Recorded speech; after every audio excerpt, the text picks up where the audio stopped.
Located in Stunning Katong East Coast District, this gorgeous development is everything you've been dreaming of and more.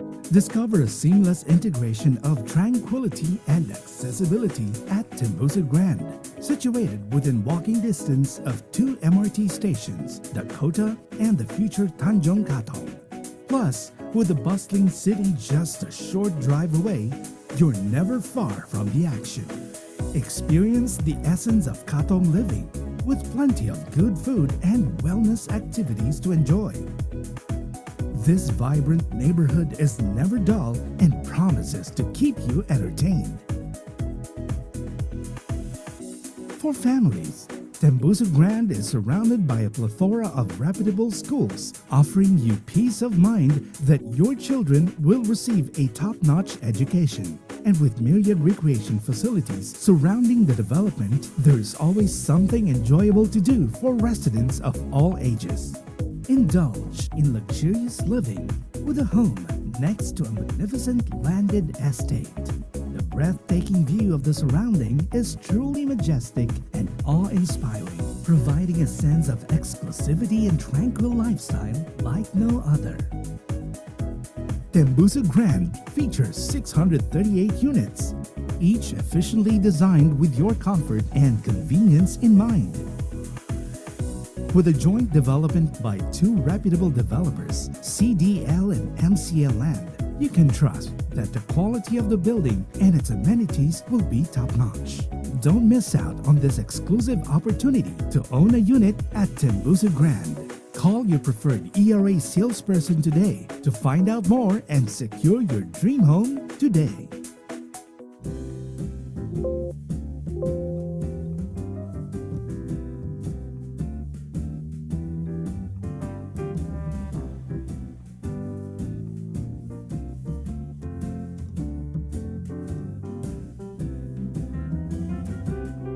Pull up a seat by the fireside and open a bottle of good red wine. 'Cause starlight above me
Showcase.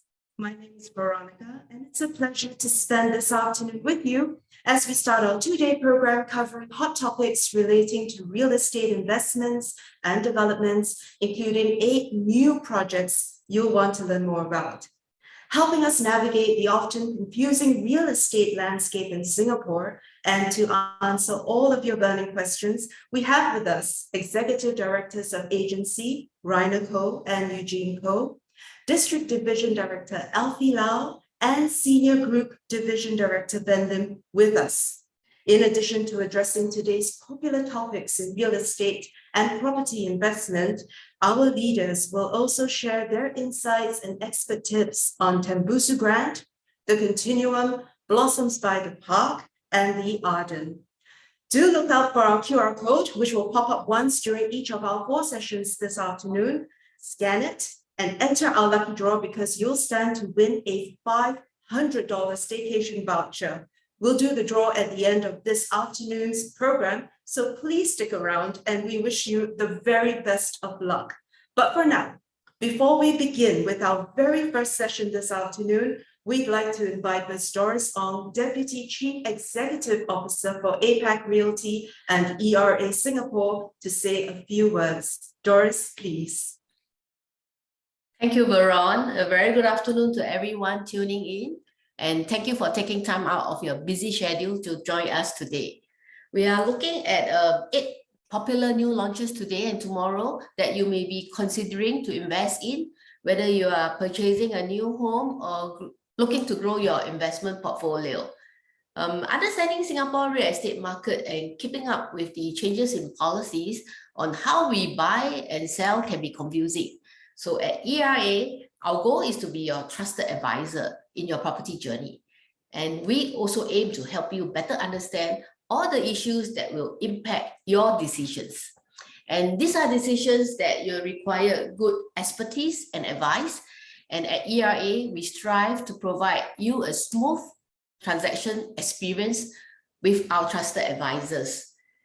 What are the new trends of urban living? Do District 15 properties appreciate better than other districts? If you are investing, what is considered a good rentability and what you should look out for if you are going to upgrade now? So these are some of the questions that we will answer this afternoon, along with the latest details on Tembusu Grand, the Continuum, Blossom by the Park, and the Arden.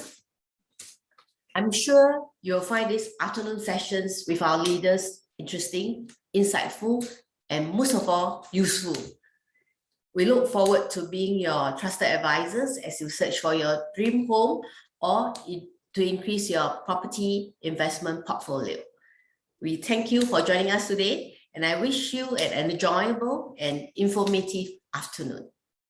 Thank you very much, Doris. It's now time for our very first session of ERA's new launch showcase, and to discuss whether we are adopting new trends of urban living this afternoon, we have Executive Director of Agency, Mr. Rainer Koh, to kickstart our program.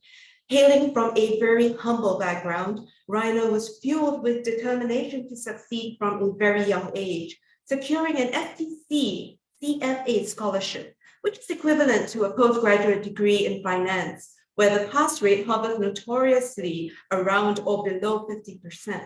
But Rainer went on to not only do level 1, but he completed levels 2 and 3, all of them in one sitting. Today, Rainer owns and invests in multiple properties, and he has also been invited to share his insights with a variety of reputable media, including CNA and the Straits Times, amongst many other platforms where he has so generously shared his expert tips and views.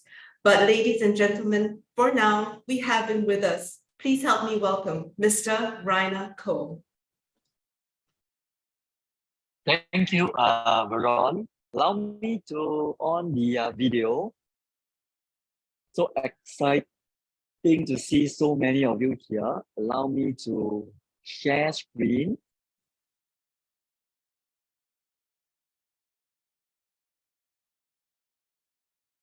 Okay, if you're able to see me and also hear me, can you type 2 into the chat?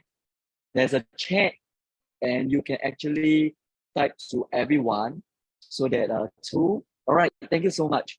Okay, I'm very excited to share with you guys today's session on Tembusu Grand. In fact, now I'm actually live at the show flat at Tembusu Grand very first day preview. So today's session, the scope is very simple. I'm going to cover the micro and the macro and end with a summary, as well as a Q&A if all of you may have any question if the times allow. So touching on the micro analysis, like myself as a potential property investor and homeowner, before I invest in a property, I would like to understand the micro part of the project so as to reduce my risk to the minimum.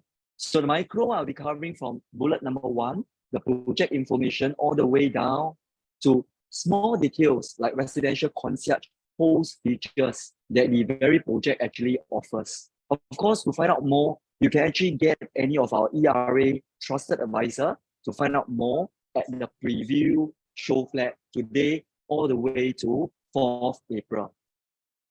So the first part, project information. As you can see from here, right, for Tembusu Grand, it comes with a very good unit mix, unobstructed view, north-south, and also more importantly, block to block, good spacing distance to create that kind of good living.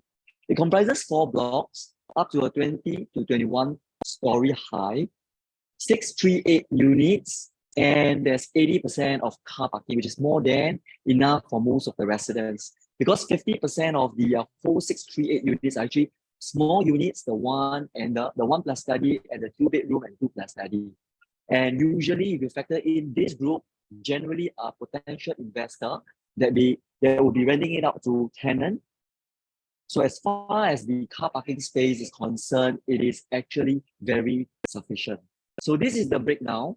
Where in the micro analysis, we go into this very good unit mix from 1 plus study to 2 plus study all the way to 5-bedroom. And amazing part, there's only 2 penthouses, single level floor plate. This is the terrain view. As you can see, this is the actual site along Jalan Tembusu Road, comprises the 4 blocks here. Towards the north and towards the south are unobstructed views. And in fact, it is actually next to a very prestigious private enclave where huge landed bungalow like Wilkinson Road, Branksome, as well as Woodman Road bungalow.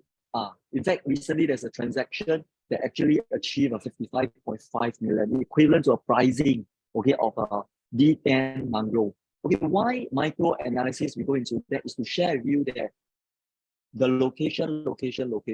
So once you got the location, it is actually 50% assurance to that very property that we invest or stay in. So you got a very good enclave, very good tranquil stay within the development. So as you can see from here, very good buffer space, 30 meter to each perimeter to 40 meter. And this is the panoramic actual view from the actual side. We flew a drone all the way up towards the north. So that is the 20 floor view towards the north, towards the south, 20 floor view. That is the 15th floor view. You got an unblocked, unobstructed view. The architect actually wanted what we call maximization of view, air, and light into the unit. So that is amazing. Okay, why is it called Tembusu Grand? It is mainly wanted to root that very project name to the rich heritage of charming Katong, Tanjong Katong. The Tembusu, it comes from a very nice tree, lush with an evergreen landscape. The main idea is when you drive into the development, right, you already get out of the bustling cities.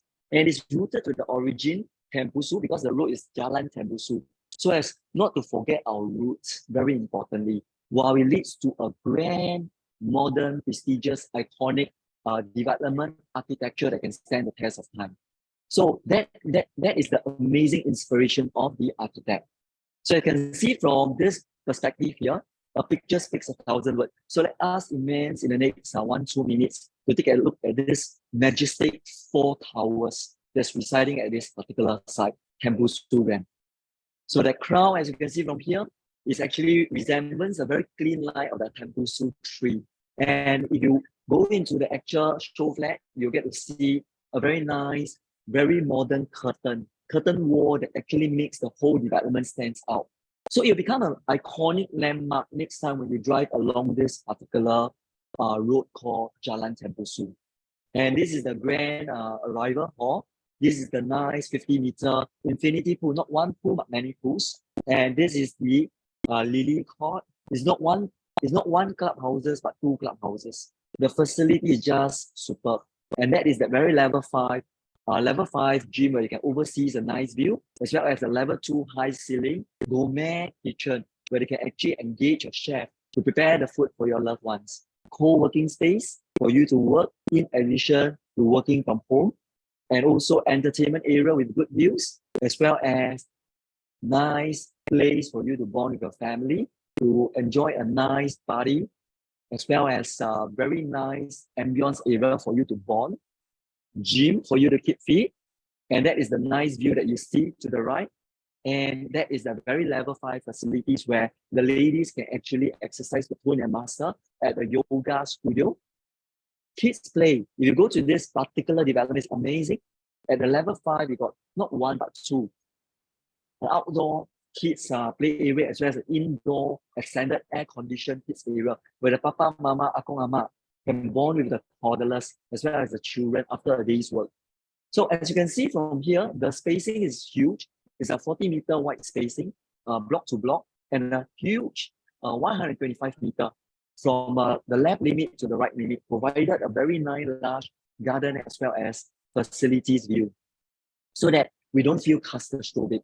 So not only that, you got a fantastic landscaping view. You also get to see in the north and the south. Remember the unobstructed view that we're getting from this particular project developments. Now, think about the circulation. The vehicle circulation is very smooth. As you drive along this Jalan Tembusu, you turn left, you go into the basement part, and if you turn right, greeted by a nice arrival hall leading to the multi-story car park. It's all interconnected, very convenient. There are two side gates, one at the main, one at the side, where you can walk to Tanjong Katong MRT. 700-meter walk, very short stroll, you know, like a stadium. For guys, I think you know IPPT, right?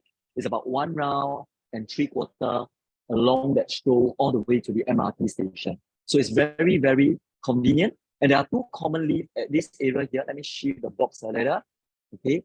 These two common lifts here actually integrate the basement as well as a multi-story car park to make the residents' circulation very convenient.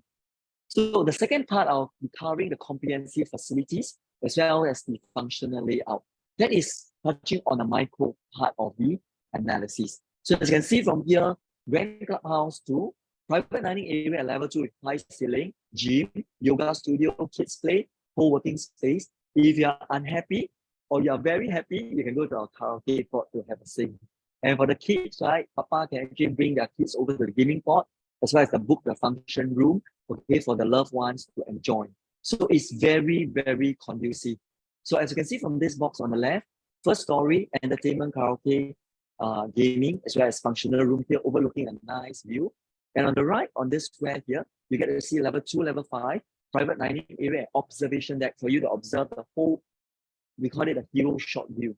And as you can see from this particular square, here's where I emphasize the kids' playroom is literally the kids' paradise. When they come over to this, is where the working space is with a recreational tennis court.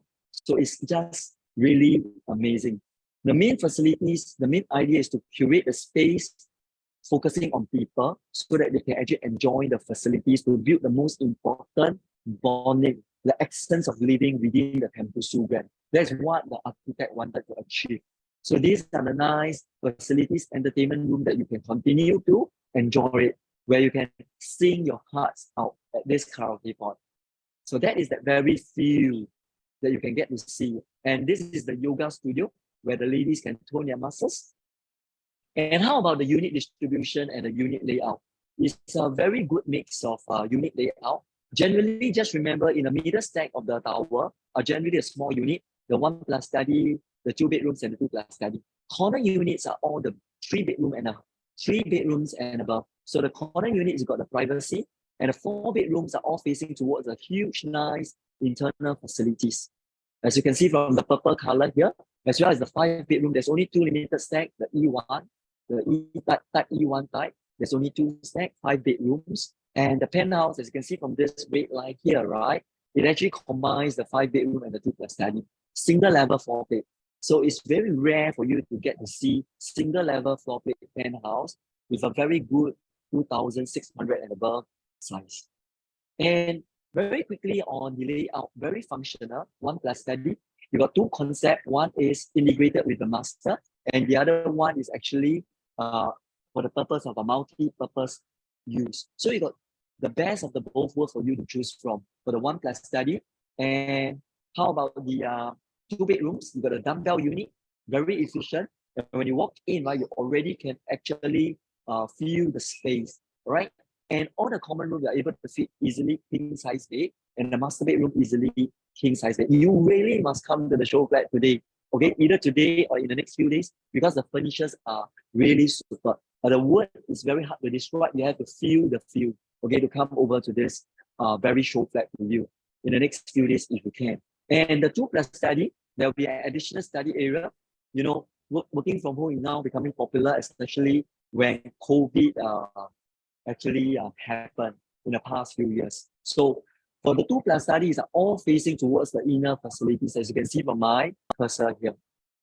As you can see, this is the 2+ study. It actually provided a traditional layout compared to the dumbbell unit. So you got a very different variety of layout for you to choose from.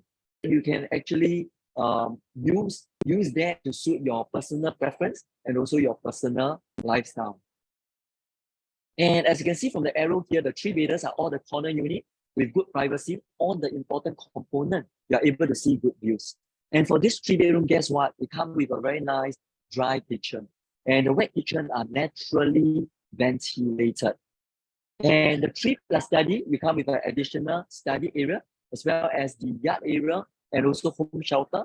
For those who wanted to store additional thing in the home shelter to integrate with the kitchens, you can do so as well.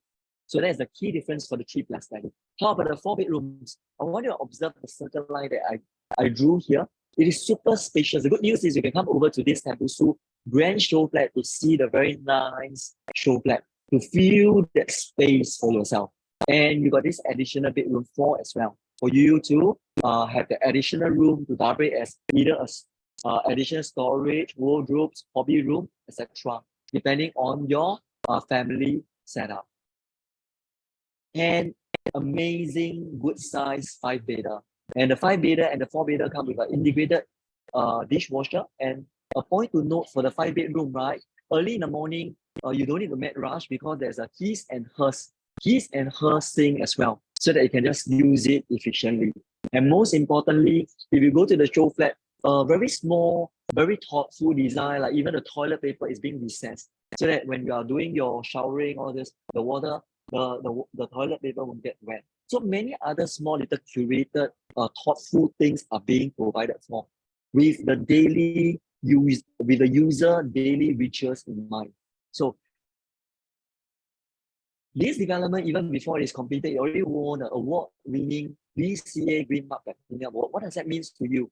It is very energy efficient. There's EV charging is a future home. Not only that, heat mitigation, reduce the heat, so you can actually save in your electricity because the air condition don't need to work so hard. A lot of large greenery. Remember Tembusu, the inspiration. So get into that very development, you can already feel like you're getting into a retreat home. And it comes with a passive pool design architecture as well. Cross ventilation almost 80% to ensure that even if you don't own the aircon, right, you still feel very busy within the development. North-south orientation. Yes, you can see from these blue arrows here.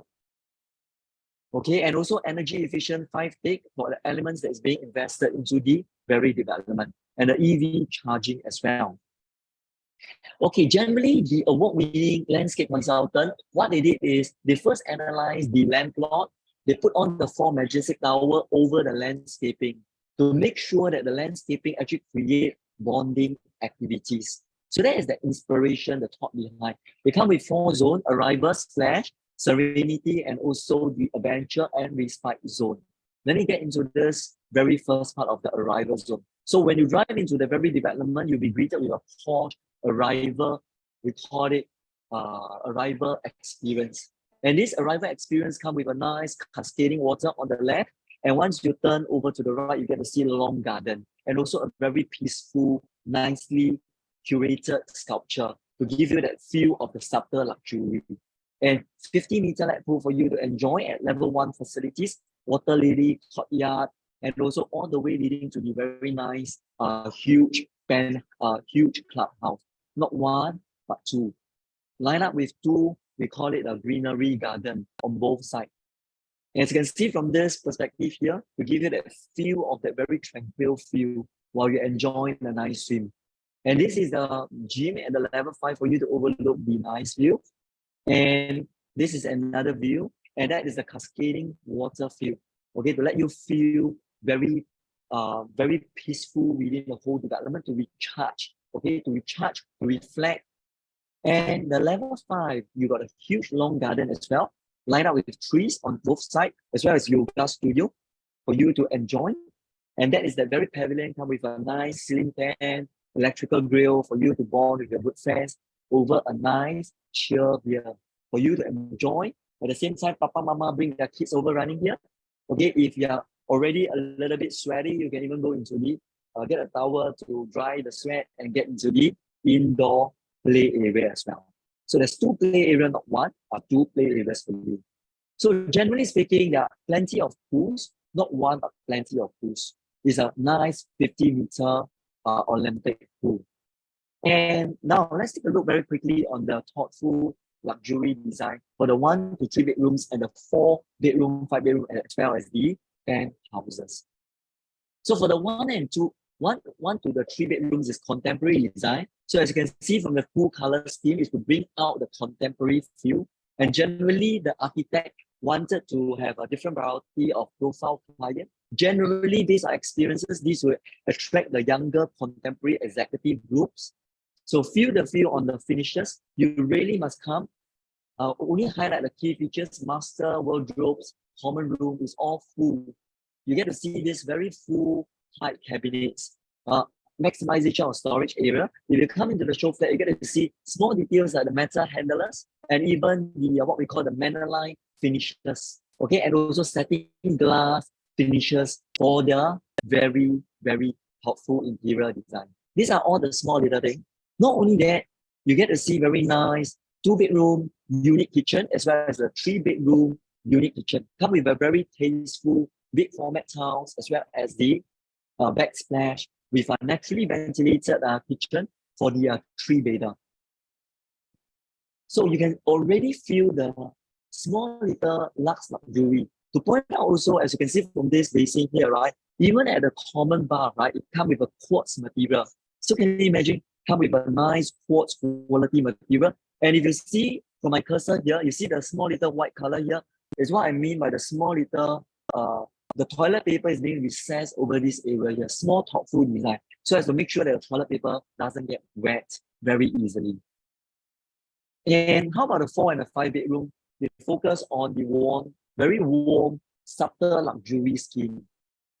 Generally, these attract the more, we call it the more bigger family groups where they want to feel the warmness within the whole development. They come with walk-in wardrobes with a reflective glass, very tastefully done up contemporary reflective glass for you to feel the sense of luxury. Come with island as well, island top as well as the dry kitchen, full height storage cabinets for you to enjoy.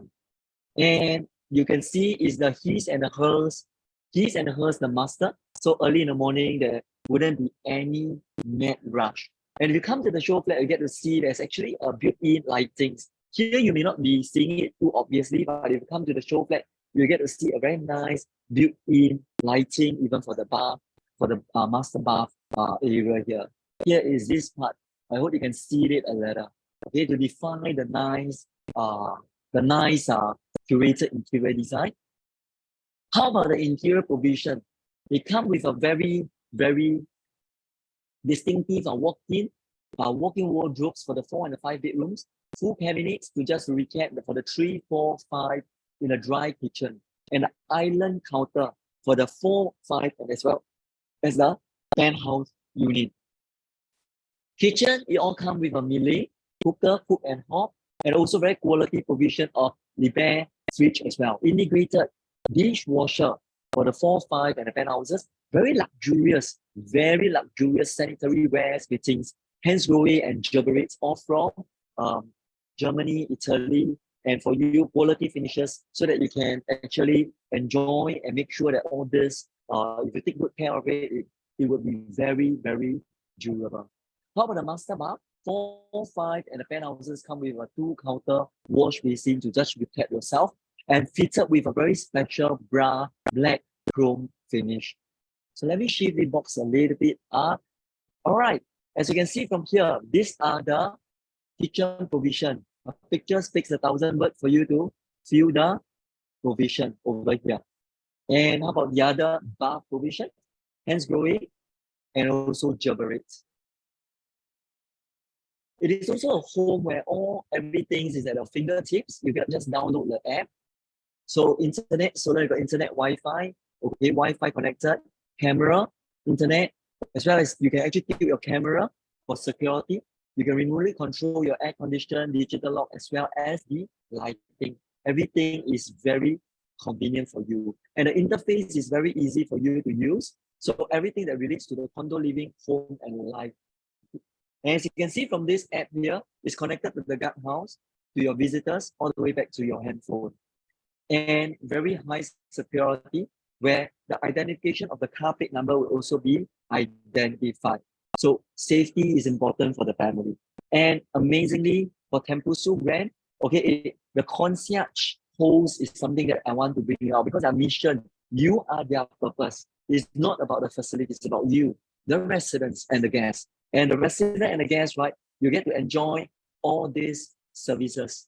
Okay, living from welcome, assistant, arrival, welcome services, wet weather assistance, transport arrangement, all the way leading to laundry, pets care, depending on the lifestyle, private chef that you want to engage on, the private chef, as well as laundry area, parcel, handy job. So the most important thing is also community. There will be community residential events for the kids to bond together, for those pet lovers community, for those, we call it art and craft, okay, family, children to bond together. So these are the events that are bonding, giving the opportunity for residents to get to know more about each other if they want to. It's like a kampong spirit, kampong home. And I hope this vibe, and I hope this micro analysis will give you an idea on whenever we want to buy a project, the micro part of it is very important. Okay, in addition to the micro part, I'm coming to the part 2, the macro part. So this macro part comes with the latest up-to-date statistic to share with you the insight so that you make a more informed decision without being emotionally charged. I'll be covering location all the way down to why Tembusu is a very attractive pricing for the macro part. So let's take a look at the location. Location. It is very nice enclave just next to the Nasim of the East enclave. Within 1 click, 3 primary school, not 1, 3. Kong Hua Tanjong Katong Head School, seamlessly connected walk to MRT, plenty of shopping malls, food center, as well as recreational amenities. So as you can see from here, very next to this, recently transacted 55.5 million bungalow. Very prestigious area. These are the 3 good schools, Head School, Tanjong Katong, as well as Kong Hua School as well. And not to mention proximity to many other good schools. And well connectivity, easy drive to the city area, and also the Crown Jewel City. Okay, we call it a giant airport where they can enjoy all the shopping experience if you want to. And plenty of shopping, food centers. I'm very excited when I talk about this because I'm also an East lover. You go to I-12 Katong, Old Airport for affordable Makan, Parkway Parade, Enrichment School, and also Diamond Food Center, and East Coast Park facilities, and more and more. So these are very important. But next, how about quality assurance in the product? In a way that whatever they promise, will they deliver? Let's take a look at this developer team. It is my award-winning developer, MCL, as well as CDL. As you can see, CDL, Canning Hill Piers, all these iconic developments are all by these very developers. South Beach Residences, Boulevard 88 that hit above 4,000, As you can see from all this Nouvelle 18, New Futura. So we're having a very heavyweight developer who won numerous awards like FIACI World Peace Excellent Award, the Oscar Award of Architecture. So you won't be surprised when it comes to Tembusu Grand, you can feel the subtle luxury because it's in the blood of the developer. How about the architect? It is also an award-winning architect. If you go into the list, some track record, Martin Modern, Avenue South Residence. So these are the BCA award, not plenty award by this ADDP. So you got this very architect that curate the whole Tembusu Grand.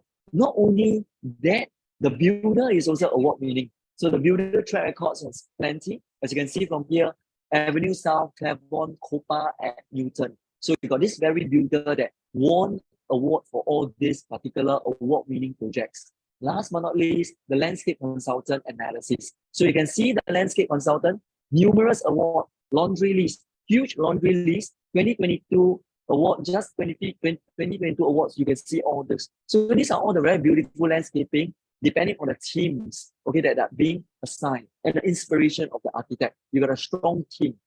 So we got award-winning architect, developer, builder, and landscape consultant that curate the whole Tembusu Grand. Rarely we have such heavyweight team for this particular development, quality assurance. And when we want to buy property, right, we always ask ourselves, are there any upside potential? Let's take a look at it very systematically. To do that systematically, we want to go into the long trend data, okay, in the last 10 years of D15, because it's located at a very posh D15 area.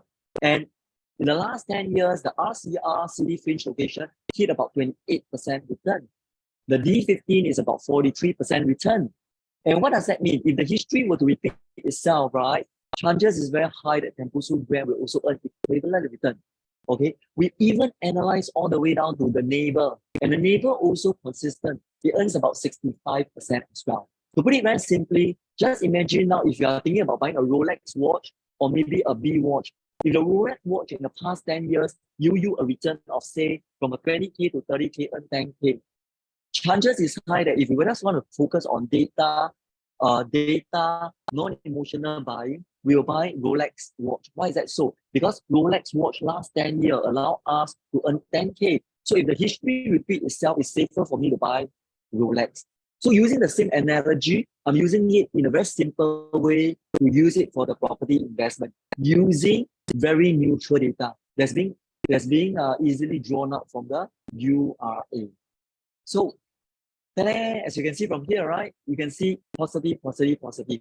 So in that sense, giving that data, I feel if the history really does repeat itself, yep, there will be an upside potential for Tembusu Grand. And Tembusu Grand being in the D15, right, my question is, will it outperform the whole of the RCR area?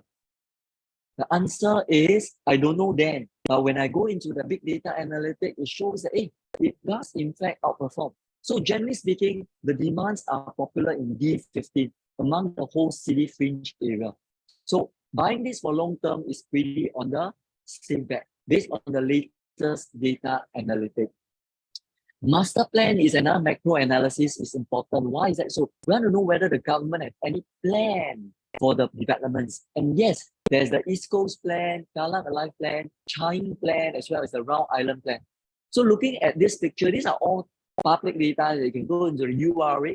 And when imagine all these are completed, will make the whole area in Tembusu Grand a lot more livable. And more livable, the land area there will be more expensive. And also at the same time, indirectly, it will help you achieve a very good upside potential in the long term. So as you can see from this case in point example, when this is completed, you go to the East Coast Park, it is linked all the way and curate a 360 kilometer for you to enjoy a nice bicycle ride, okay, a nice lifestyle facilities, etc., etc. And these are all important. So the master plan story actually helps to also add on to the potential upside for this particular development. And recently I gathered on this, we call it a school gathering. My friend will always ask, should I buy a new launch? Should I buy a resale? And usually I tell them that I don't have the answer. Let's take a look at the very data. What happened is, to scope it in Tembusu Grand context, I go into the head court, because remember head court is the neighbor. So I realized one thing, the new launch return for new launch buyer who buy here, it earns a 97% return. And when the person, the new launch buyer who turn owner sell to another resale buyer here, the resale return is 45%.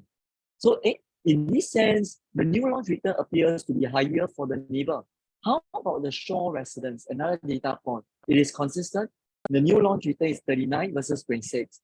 And I look at further data in the D15, put the Yazoo, the new launch return is 108 versus 31% return.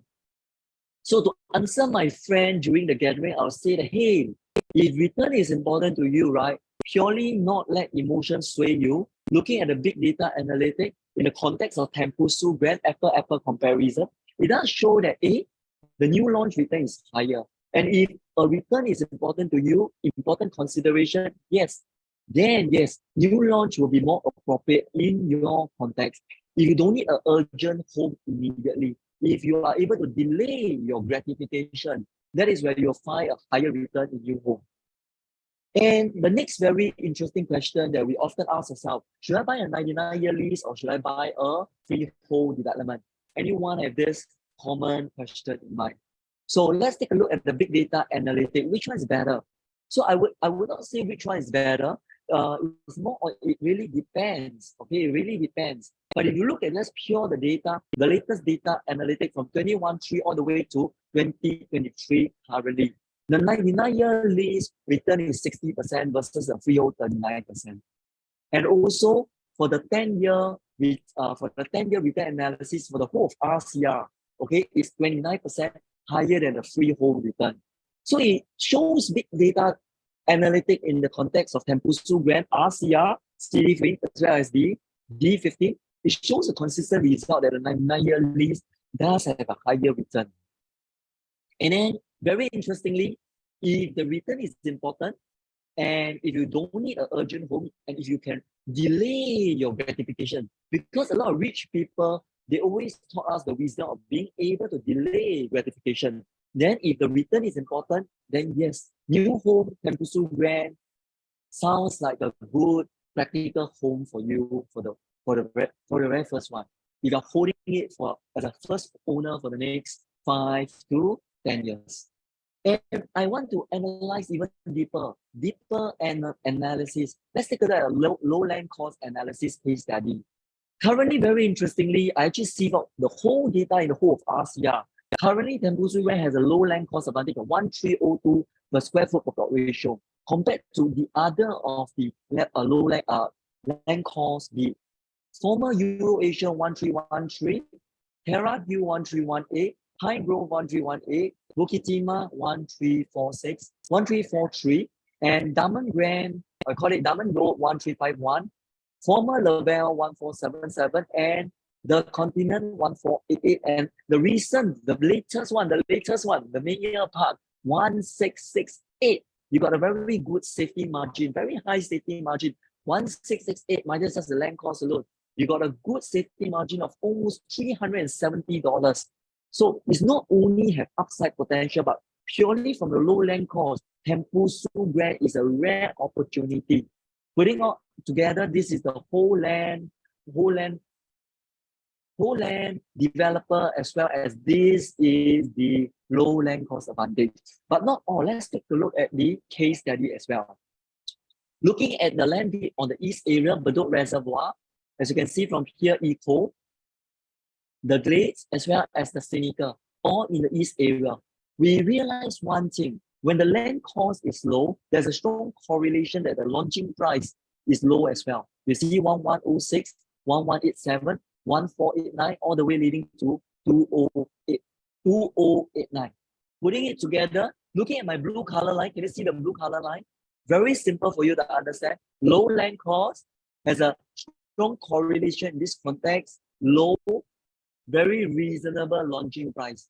And can you imagine using the same concept analysis in a very rational way? Currently, Tembusu Grand fall into that category. You will have a very high safety of margin in addition to the potential high upside potential. So you realize as you go higher land cost, there's no choice because the raw material, the land cost is high. You have to launch at a higher pricing. So as you can see from here, another key pointers to analyze the macro part, cutting land costs for H2B flat risks destabilizing the market by our Minister Lawrence Wong. It means what? Singapore will never want to artificially press down the land cost because it is important to stabilize the market and let it run by demand and supply. You see, another minister commented, okay, as a form of the land forms part of the national reserve. Okay, not paying back a fair market value, right, of the land would result in to the detriment of the current and future generation. Another statement to show that they will always want to focus on demand and supply for the land cost. So when demand and supply for the land cost, it means going forward, Singapore being a safe haven, more and more things are being developed. The land can only go higher because demand and supply. And that is the major part that I mentioned earlier on, 1668. So it's not just purely focused on big data analytics, but also focused on quality analysis based on the government big policy picture. And I hope this macro insight will let you know the land cost relation to the launch price and how it relates to Tembusu Grand as a good solid buy. And number 8, is that enough? I think macro analysis for any investor want to buy prudently, you have to analyze whether there's a very clear exit plan. So let's take a look at the clear exit plan on the master plan, the authority map. And Tembusu Grand is this blue circle here. We analyze there's 3 plots of land here, empty plot of land, government land sales. So given the backdrop of the earlier analysis, chances is high that these 3 plots of land will be bidded market demand and supply at a higher price. And that is a very clear exit plan, 1, 2, and 3. Why low land cost advantage? Because in the close vicinity, right, 1302 versus the container is 1488 versus the Grand Diamond is 1351. It gives you that very advantage for you to enter. And just next to it is this yellow color here, the Goodman Branson as Wilkinson recently transacted 55.5 million. Just besides you, you are living just to the next to the Nassim of the East. So not only you got a good enclave, good location, you also got the numbers as having that assurance, okay, to give us that very high safety margin to enter and also very clear exit plan for us to enter. And recapping back on this, the low land cost advantage, okay, for us to leverage on. This is the very articles that's being cited by the Business Times, which is only recently.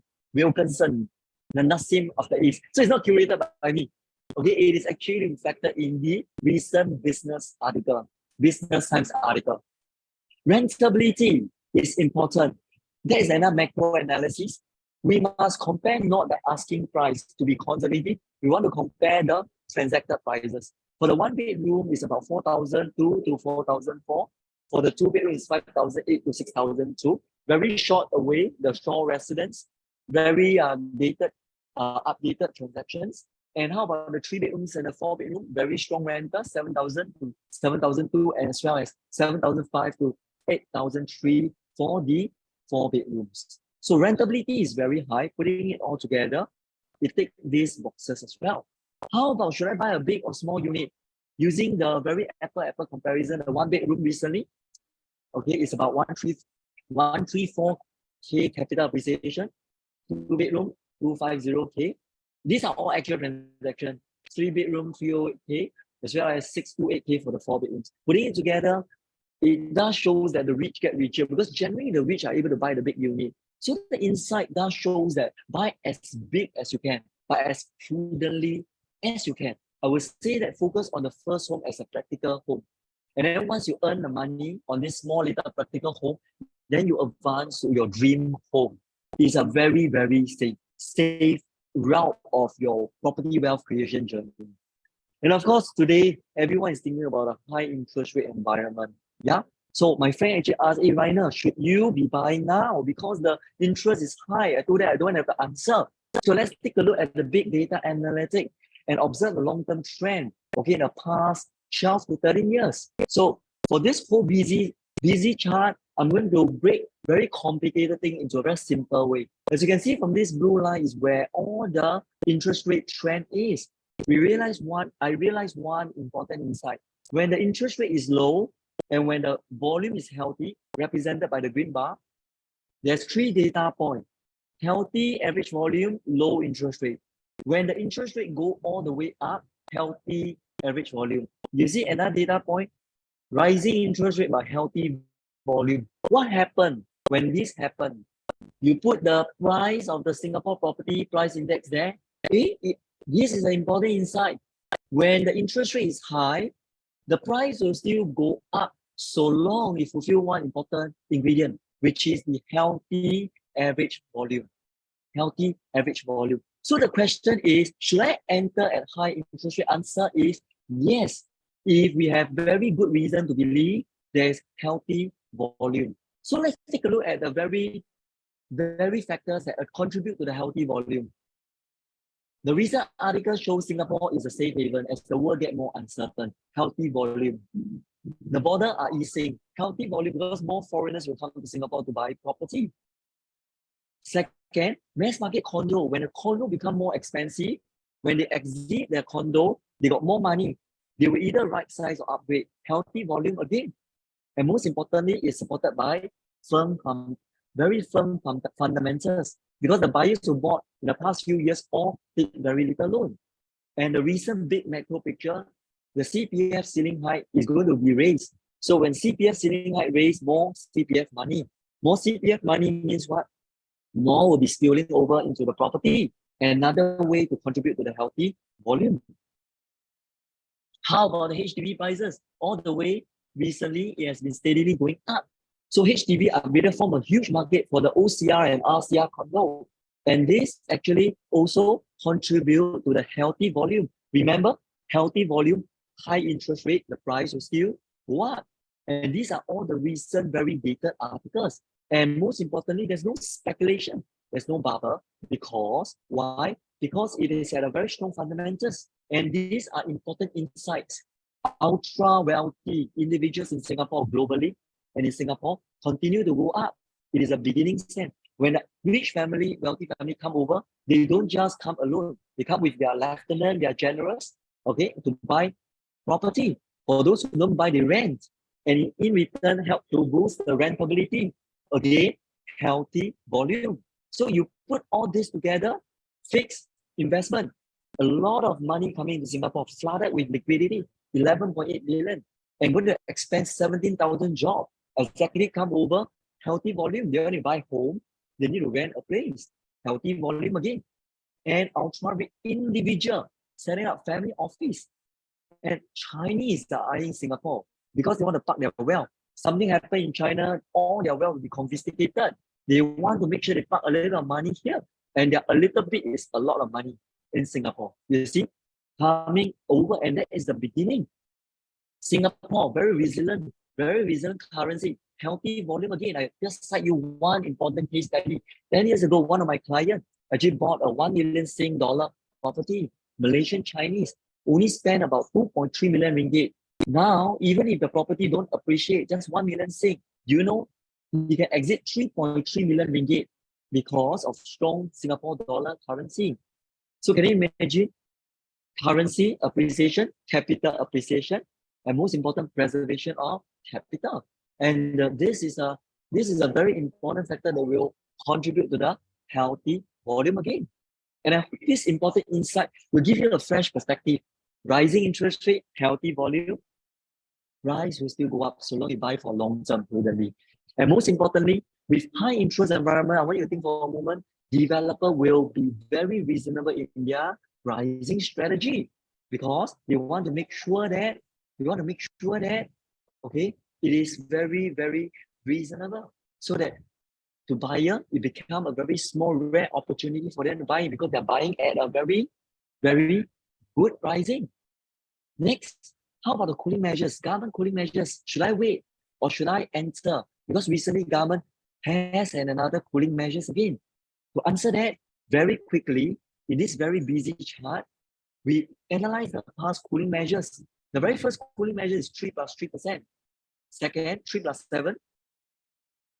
The third, TDSR. The fourth, 4% plus 12. The 5, 4% plus 17 for the second buyer. And the latest announced in the Valentine's Day. The Valentine's on the 14th announced it, on the 15th effect. So now the question is, should I wait or should I enter? Now, I want you to think in a non-emotional way. If this particular buyer were to wait, right, guess what? The price appreciated 8%. Wait again, another 5%. And the only thing that caused the price to drop is not the ABSD, is the TDSR. But it's very short-lived. It goes down for 20%, about 19, but it starts to ramp up again. Did you see? Very naturally go up 24%. It offset. And it continued to raise again, another 17%, another 18%. The effect of cooling measure is not to crash the market, the government, is to cool the market. They want the price to continue to increase, but at a very sustainable rate. So the waiting game is very expensive. If you were to look into the big data analytics, 13, crisis statistical analysis. Now currently in the midst of COVID, as well as the war crisis. So should we wait or should we be entering? Back into the SARS period and global financial crisis, how many of you will buy during the SARS as well as the global financial crisis? Many will say, I will not buy. I will also not buy because it's very scary, right? But let's take a look at big data analytics. If somebody were to buy during the SARS crisis and hold and also sell at the worst time, earn 1, 2, 3%. Buy at the SARS, sell at the worst timing, earn 31%. And buy at the SARS, sell now, 263%. How about buying during the Lehman Brothers collapse? Buy, sell at the worst time, still earn 173%. And if this particular person were to buy during the subprime crisis and sell now, earn 60%. So in short, now looking at this perspective, is really buying during a crisis, or is it an opportunity? So do we want to buy during this uncertain time, or should we want to buy during very certain time? I got this wisdom to quote from Warren Buffett: be fearful when others are greedy. Be greedy when others are fearful. When in uncertain time, Warren Buffett's wisdom is to enter when the time uncertain, like high interest rate environment, COVID. You think about it. This is when the developer will price the price very reasonably. Last but not least, current price point analysis. Is current price too high, too low? We see now the past 10 years data. As you can see from here, the peak 1, peak 2, peak 3, peak 4. We realize a very important insight. The next peak is always higher than the previous peak. The next low is always higher than the previous low. So the key is really to hold long term. Don't buy in a rush. Buy very prudently. So if I put all this together, right, current peak is actually the next future low. Okay, can you see this? Current peak is the next future low. So current peak may appear peak now, but it becomes the future low. And can you realize even if it comes down a little, so they got long holding power, the next low is still higher than the previous low. So the key insight is what? Buy prudently with a very strong holding power. And this is the big data analytics from the drawings from the raw data of the URA. And coming to the last part already, ladies and gentlemen, attractive pricing, comparing an apple-apple comparison. The starting official price, putting it all together, the one bedroom per study is only 2,368 per square foot only. Starting from 1.248 million, starting from the 2-bedroom, 2-3. As you can skim over from here, right, the starting price for Tembusu Grand being a city fringe location, starting from 22XX to 23XX, starting from, I want to put apple comparison, one bed versus one bed. Leave at MB, you got a high safety of margin of 486. Leave at MB transacted at 2854. Okay, for the one bedrooms. 2 bedrooms, the latest transaction in February just last month for Leave at MB, 2909. High safety of margin of 588 versus the 2 bedroom that we are having. And the 3 bedroom, see that? February last month transacted data, Leave at MB also a D15, 2693. Very high safety of margin of 392, higher than Tembusu Grand. And last but not least, the 4 bedroom, 2626 transacted price, $330 margin. There's a high safety of margin. Compare this apple comparison. Putting it all together, Tembusu Grand currently for early bird got a huge safety of margin of 330 to 558 in addition to the micro analysis and also the macro analysis. And I'm coming to the end. Ladies and gentlemen, I hope the summary of this macro analysis will be able to add value to all of you today, okay? To make sure that you gain some insight without investing property in a very rash way. And that's a micro analysis. So always bear in mind, micro, macro, putting it together, that is where you make that very informed decision. And thank you so much for your time. I've ended my session. Now it's 1:55. For the last 1-2 minutes, if you got any question, Q&A, feel free to ask in the chat. Thank you. Over back to MC. Thank you very much, Rainer. That was our Executive Director of Agency, Mr. Rainer Ko. Okay, ladies and gentlemen, please look at your screens right now. This is a very important QR code we would like for you to take note of. Please scan it so that you can enter our lucky draw and stand to win a $500 staycation, which we will be giving away at the end of today's new launch showcase. So the staycation we're giving away today is for the gorgeous Fullerton Hotel. Now, time check right now, it's 1:55 on my watch. And we'll continue with our second session of the day with Mr. Eugene Ko, Executive Director of Agency at 2 p.m. So please don't go anywhere, ladies and gentlemen, and I'll be back with you in just a bit. Tembusu Grand, the most coveted abode in the heart of District 15, located in the charming Katong East Coast District. This gorgeous development is everything you've been dreaming of and more. Discover a seamless integration of tranquility and accessibility at Tembusu Grand, situated within walking distance of 2 MRT stations, Dakota and the future Tanjong Katong. Plus, with the bustling city just a short drive away, you're never far from the action. Experience the essence of Katong living with plenty of good food and wellness activities to enjoy. This vibrant neighborhood is never dull and promises to keep you entertained. For families, Tembusu Grand is surrounded by a plethora of reputable schools, offering you peace of mind that your children will receive a top-notch education. And with myriad recreation facilities surrounding the development, there is always something enjoyable to do for residents of all ages. Indulge in luxurious living with a home next to a magnificent landed estate. The breathtaking view of the surrounding is truly majestic and awe-inspiring, providing a sense of exclusivity and tranquil lifestyle like no other. Tembusu Grand features 638 units, each efficiently designed with your comfort and convenience in mind. With a joint development by 2 reputable developers, CDL and MCL Land, you can trust that the quality of the building and its amenities will be top-notch.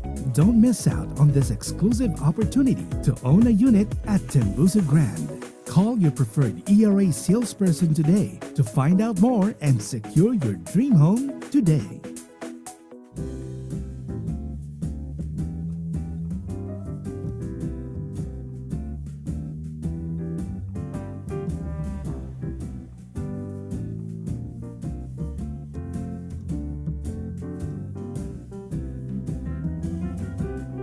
Pull up a seat by the fireside and open a bottle of good red wine. 'Cause starlight above me, shining so gently, I'm making my way back home. You will be there when the lights go down, and you were the one when love came to town. Now daylight is fading, but I know you're waiting, so I'm making my way back home. When you're holding the winning hand, when I'm home to stay,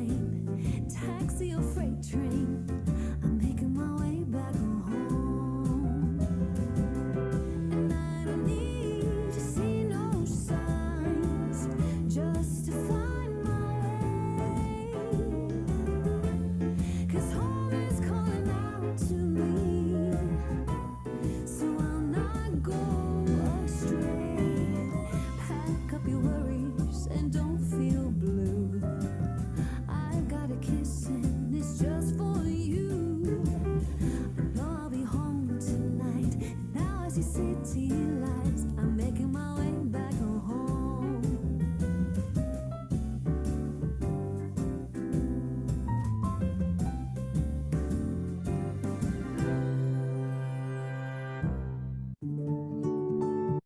Welcome back to ERA's new launch showcase, ladies and gentlemen. It's 2 p.m. and it's now time for us to continue with our second session for this afternoon. Do properties in District 15 appreciate more than others? To answer that question and give us an exclusive rundown on the continuum, we have with us Mr. Eugene Ko, Executive Director of Agency, to share his views. Widely regarded as the realtor's mentor for property selection and smart deal structuring, Eugene recently secured second place amongst the top 5 Asia Pacific members, brokers, and managers for commission at ERA's Asia Pacific Business Conference 2023 for his outstanding performance last year. Ladies and gentlemen, please join me in welcoming Mr. Eugene Ko.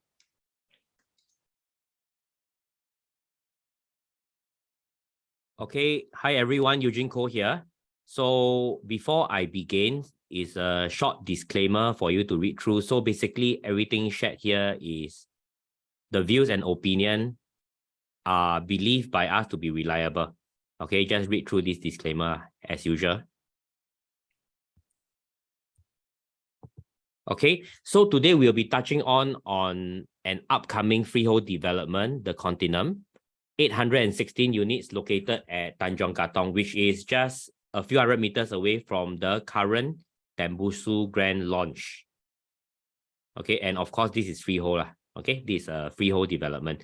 So before I begin, so we will just share what I'll be going through in the next 45 minutes. So firstly, I'll be touching on a District 15 analysis of the existing and upcoming developments, followed by the Continuum design inspiration. So we have already viewed the show flat and it's simply stunning. And of course, we'll be sharing today on the design inspiration of the Continuum. And lastly, we'll go through the floor plans, the site map, and the provisions for the development. And the show flat for the Continuum is opening on 15 April. 15 April, so in probably around 3 weeks' time. Okay, and as we begin today's session on the Continuum, so I just have a question for everyone here.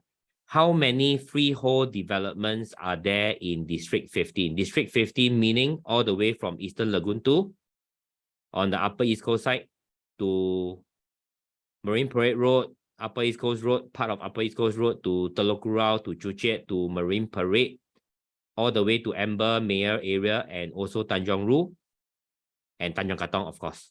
Okay, so how many are there? So if you think that it is under 300 developments, you can type a A in the chat.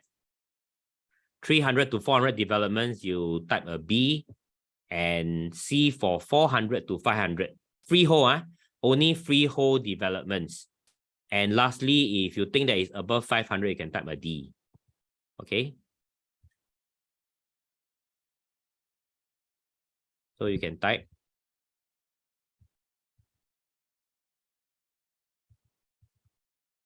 So you just type first.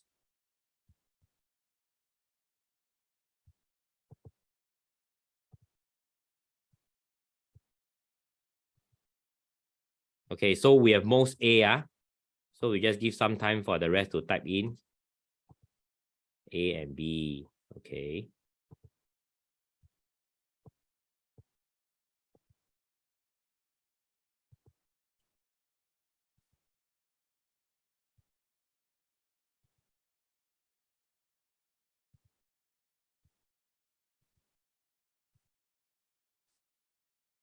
Okay, but the answer is not A. Okay, so it's either B, C, or D.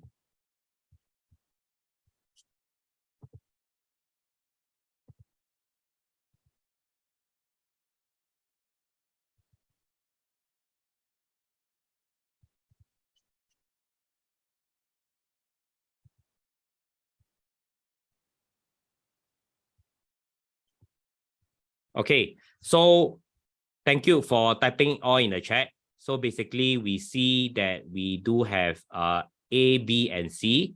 Okay, so now I'll review the answer. So basically, freehold or leasehold. So basically, what we see is in total, in District 15, we have a total of 519. So the answer is D. There are 519 freehold developments, but only 10 developments, which is less than 2%. So less than 2% of all freehold developments, of the 519 freehold developments in District 15, have above 300 units. So there are actually many freehold developments everywhere in Joo Chiat and Telok Kurau, but over 400 of these freehold developments are actually less than 50 units. Okay, but what about leasehold? Leasehold, in the entire District 15, we have 26 leasehold developments. Okay, and 46% of them, which is 12 developments, have more than 300 units. Okay, so this is the breakdown. And this is the 10 developments that are freehold and above 300 units. Of course, Amber Park is going to TOP end of the year. And then, of course, the completed ones, the biggest at the moment is One Amber, followed by Seaview, and then the Makina. So these are the only 10 freehold developments in District 15 that have more than 300 units. Okay, but why am I sharing this? Which comes to the second point, which is, does the development size matters? So does the development size matters when we invest in real estate? So if we make this comparison, so exactly around the same location, over here is Amber Gardens Road, over here is Amber Road, and you can see that One Amber, Diesta are the developments, and as well as Seaview are the freehold developments above 300 units.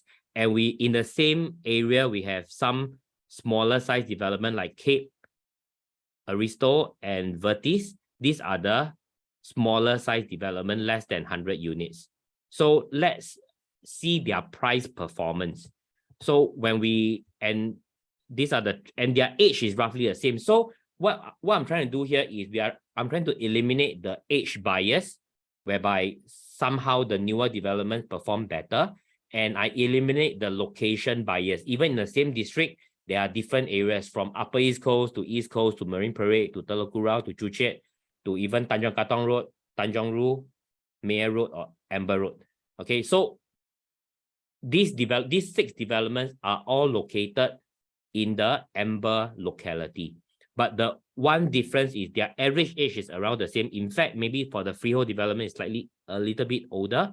But the main difference that we have here is the unit size. The Esta 400 all the way to One Amber 562, and the Cape Vertis is 42 to 76 units. And if we look at their price performance across, in fact, any timeline, but for simplicity, I just pluck out the last 5 years. And to make the data fair, I actually took the average of 1 year. But no matter how you want to calculate the returns, it is still similar in the way whereby the freehold basket, One Amber, Seaview, and Diesta see 21.84% growth over the last 4 to 4.5 years. And the smaller size development basket grew by 9.3%.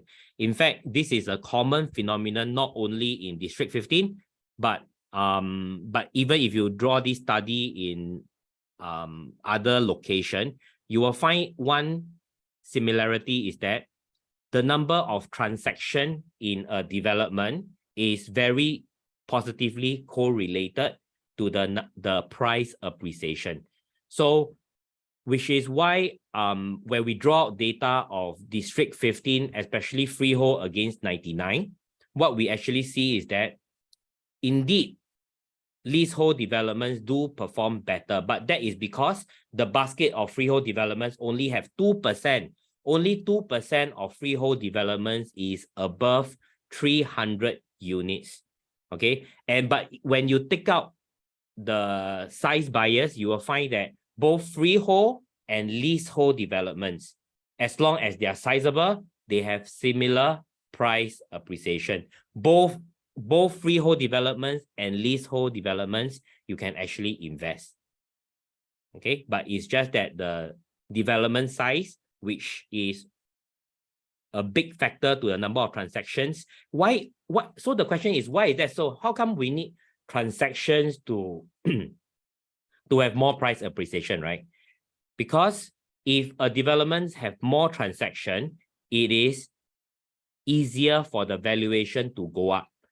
So the valuation will more closely follow the recent transactions in the development. But if in a boutique development whereby there's not even one transaction or even only one transaction a year, it's very hard for the valuation to go up, which is why the price hardly appreciate. But of course, bigger size development also have their advantages in terms of more facilities and also higher rental, and when it gets old, you also have lower maintenance.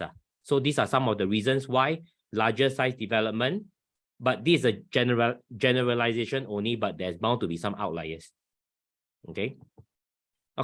And if you look at this year and next year, 2023 and 2024, what we are seeing is there are over 40 upcoming launches. So many developments are launching. But one interesting insight that you can see is of the developments that have over 300 units, and this is the list, okay, excluding those that have recently been bought. But for developments over 300 units, these are the 19 developments. The rest of the developments are below 300 units. And if you look at this list, you can see one interesting insight is that there is only one freehold development.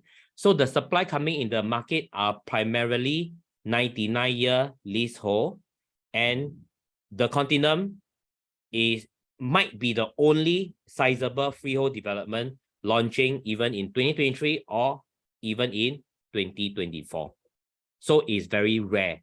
So what we are trying to imply here is the Continuum is not only at 816 units, is going to be the largest District 15 freehold development in terms of number of units. Okay, and it is also the only freehold sizable launch in 2023 and maybe even 2024 if there's no new land coming up. Okay, and so this actually imply that come 2027, if a client is looking at a sizable freehold plot that is brand new, the Continuum might be the only one, while there might be many other leasehold development. Okay, and why some people only like freehold is because freehold is forever. You have an unending lease which never decays to pass from generation to generation. And basically is a home that basically you don't need to sell because of any shrinking lease. And they are extremely rare because our Singapore government only sell leasehold land now. So which is why you can also see that most of the upcoming launches are leasehold. And if you look at the current supply, which is not increasing already, the current supply in the market of freehold developments, only 2% of all freehold developments in the entire District 15 is freehold, which is why we always say that real estate price is also primarily a function of demand and supply. And if the supply is always limited and the demand side of freehold is that there are some of our friends, some of our relatives, right, they only want freehold properties. Okay, which is why it is a very rare piece of investment, especially for sizable freehold developments now. Okay, and freehold is also future-proof.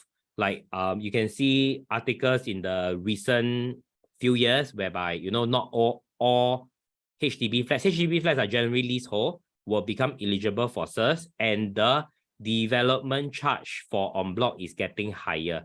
And of course, when you want to en bloc a 99-year development, okay, it's always subject to SLA approval to top up the lease. But for freehold development, you actually don't need to top up the lease. So we also feel that freehold is very safe, very secure, and very stable because it has an unending lease. Okay, and now we will go to the existing District 15 launches, like what Rainer have shared. Okay, but a quick summary, very fast. you can actually see that these are the three more prominent District 15 launches. Mayor Mansion, okay, which is already 99% sold, last 3 units now. And of course, we have Amber Park, also 99% sold, 592 units. In fact, once completed end of this year, Amber Park will temporarily be the largest freehold development in District 15 in terms of number of units, 592 units. If I'm not mistaken, they're only left with the last 5 units now. Last 5 units of 5-bedroom. So all their 1-bedroom, 2-bedroom, 3 and 4-bedroom are all fully sold. And lastly, Leaf at MB, okay, it's a leasehold development. So both Mayor Mansion and Amber Park are freehold development, while Leaf at MB is a 99-year leasehold development, which is already 87% sold. 2-bedroom only left 1 last unit on the ground floor. Okay, so what is their price? Okay, very quickly, you can see Amber Park sub-sale have started already. Amber Park freehold sub-sale have started on 7th of February. 1810, 743 square feet should be a 2-bedroom, sold at $2,800 per square foot, 2.08 million. This is sub-sale. Okay, same for 1630, okay, at around $2 million. And the last unit of new sale for 2-bedroom at Amber Park, 678 square feet on the 4th floor, sold at 2784 per square foot at 1.888 million. And what about Mayor? But of course, Amber Park now only left the 5-bedroom, which is why you see the 2142 square feet. It is the 5-bedroom type. Okay, and it's on the lower floor. So these are the bigger size one. Okay, left. Okay, at Leaf at MB, as Rainer have shared earlier also, the 2-bedroom, 624 square feet have transacted at $2,900 per square foot already. Okay, on the 18th floor. So this is a Leaf at MB is a leasehold development, have crossed $2,900 per square foot for this 2-bedroom unit. And lastly, we see Mayor Mansion. The smaller units have hit above 3,000, in fact 3,001. So, but you must take note that the recent transactions for the bigger size units are either on the ground floor, 2nd floor, or 4th floor. So the PSF is slightly on the low side, 29, 28, 25, or even lowest 24, 81 on the 3rd floor. Okay, these are for the bigger size units. Okay, and what are the upcoming District 15 launches that we are going to see? Okay, so upcoming District 15 launches, of course, we have the Continuum, the only sizable freehold development launching not only in District 15, but in the entire Singapore. So located at Thiam Siew Avenue, 816 units, freehold, but take note the land price is only 1,440 per square foot per plot ratio. You see 1,488 per square foot per plot ratio in the market is because they never include the 7% balcony bonus. But when you include the 7% balcony bonus, our price is 1,440 per square foot per plot ratio. Developer is Hoi Hub and Sunway. Of course, currently launching also a very good development, Tembusu Grand, 638 units leasehold, 1302. In fact, Tembusu is the could be the most value and lowest price in the District 15 launching now. In fact, Showflat just opened yesterday, and Showflat is still open now. Okay, is at 1302 per square foot and developed by 2 very good developers, City Developments and MCL Land. So City Developments, most people would have known. Okay, MCL Land is the developer for Park Esta. So if you are staying in the east and you have been to Park Esta, you will be impressed by their finishes. So these two are very, very good developers also. Okay, and lastly, we have Diamond Grand, which is located nearer to the Dakota side. Okay, above 1,000 units, leasehold, land price 1,351 per square foot per plot ratio. Developer is Singhai. Okay, so these 3 developments will be adding in probably around 2,500 units into the District 15 locality. And of course, only 816 of them are freehold. Okay, the Continuum. So the Continuum is the only freehold one. And we are also going to see more supply coming in. And in the recent article on 14th of March, okay, another plot at Tembusu is launching over 800 units.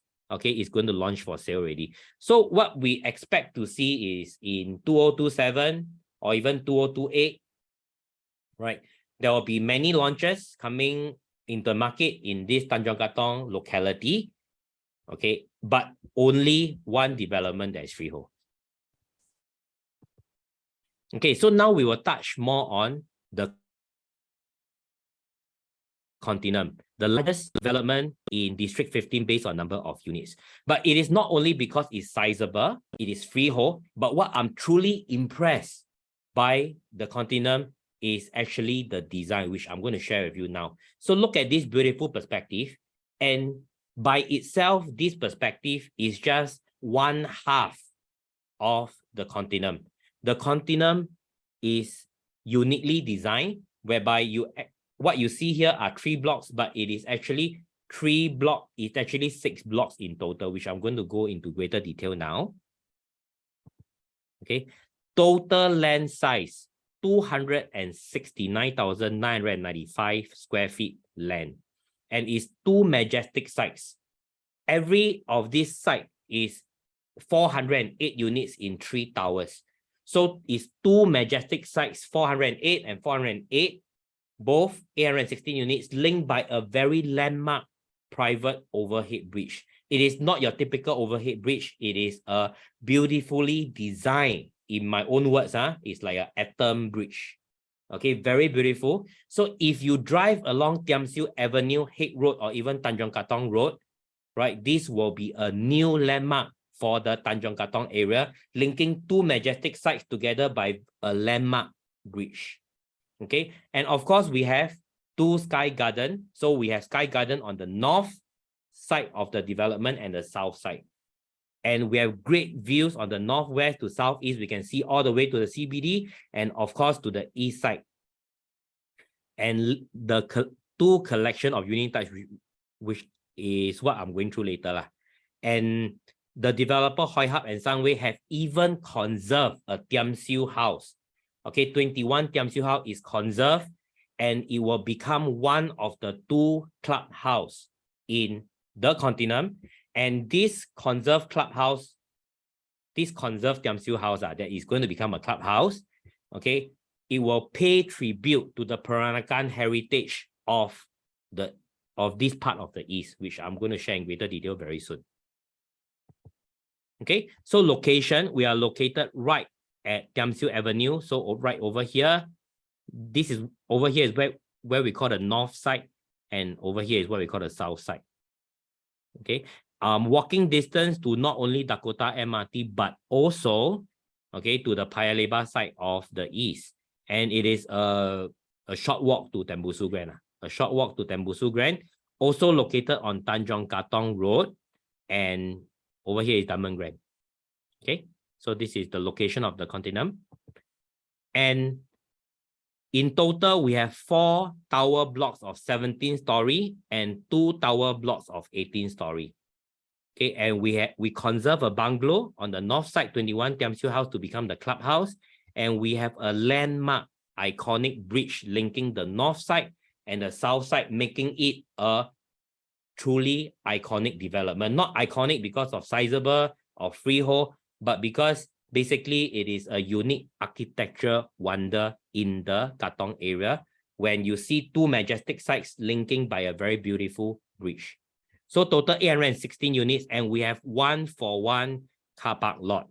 Okay, not 80%, but 1-for-1 car park lot. And we have 2 levels of basement car park to ensure a 1-to-1 lot. 2 levels of basement car park, which effectively means that staying in the Continuum, you can drive straight to your basement car park and then go into your lift lobby and go straight up to the unit.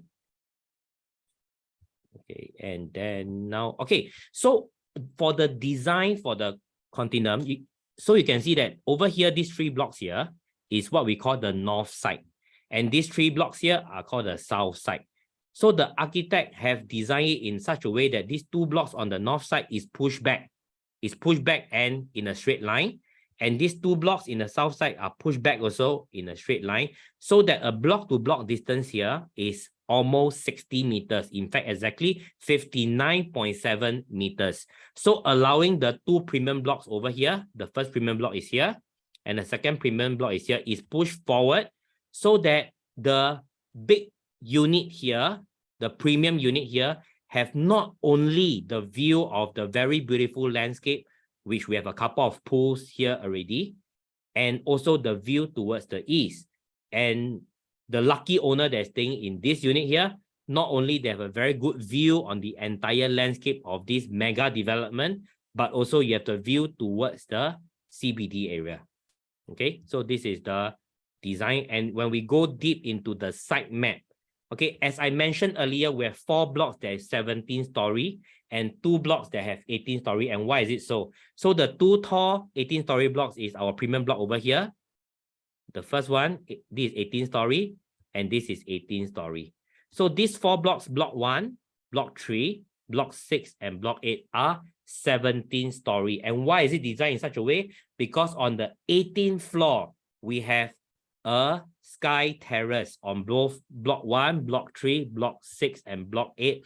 And this sky terrace offers you great views from both the city side and the low-rise view side. And also, we have 2 sky gym. 1 sky gym on the north, okay, with treadmill, you can, run on the treadmill with a great view of your surrounding, as well as another gym on the south side, fully air conditioned. And not only that, we have sky bar, which is enclosed, okay, right at the sky terrace of the north side as well as the south side. So basically, when you invite your friends back to the Continent, you can choose to not only use the clubhouse, the 2 clubhouses, and the many barbecue pits, a couple of barbecue pits on our first floor. You can choose to book the sky bar on top, okay, and enjoy the wind, the sea breeze, and look at the beautiful views. And you can choose to go outdoor, and you can choose to invite your friends indoor also, fully air conditioned. And on the other side of the sky terrace, we also have barbecue pit. And beside the barbecue pit, we also have another air conditioned room. So for the wife to relax while the husband can, cook outside, barbecue the food outside, which I will show you the plan later. Okay, so these are some of the perspective of the Continent, and this is what I can get now. But if I can show you the real photo and I can show you the very stunning model, you will know why I feel that the Continent might be one of the better developments, okay, that I've seen in my real estate career. Okay, so this is a perspective on the bridge, but very soon we will have more perspective to show you. Okay, so on this bridge, it is a bridge that links to the 2nd story of the clubhouse at the south side, and it will go to the north side, and you have a ramp down to the 1st floor in the north side. And this is how these 2 developments link up. Okay, and we have a very good unit mix from 1+ study all the way to 5-bedroom. So from 560 square feet all the way, we have up to 2,282 square feet for our 5-bedroom unit type. And only 29% of our units are below 700 square feet. Okay, more than 70% of our units are 700 square feet and above. So what we also expect to see is a development, sizable freehold, Tanjong Katong, very sizable, okay, but also it appeals to the bigger unit types for homestay. Okay, and when we have 2 series, for the signature series, we have all the way 1-bedroom, all the way to 4-bedroom types. And we also have the very beautiful Prestige series. Okay, so in the show flat, we have 4 show units. Okay, and the Hoi Hub and Sunway have built the 3-bedroom plus study Prestige and 5-bedroom Prestige. Okay, and when we view the show flat, okay, and even when I speak to the most critical realtors around, they can only say that the developer have done a very, very good job. Okay, so I'm really looking forward, for you guys to view the Continuum show flat with our ERA realtors. Okay, and the show flat is opening on 15th of April. Okay, and schools within 1 km, we have Kong Hwa School, Tanjong Katong Primary, Haig Girls School. And of course, there's more schools within the 2-kilometer radius also. And to secondary school, we are near to many schools. In fact, Chongqing High is here, Tanjong Katong Secondary School, Dunman High, CHIJ Katong Convent, and yeah, so these are the secondary school around us.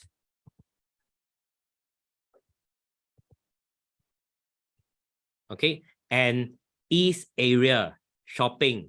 Okay, we have many shopping malls in the District 15 area, but specifically to the Continuum, not only we can walk to the nice eateries at Tanjong Katong, we are within walking distance to the malls also.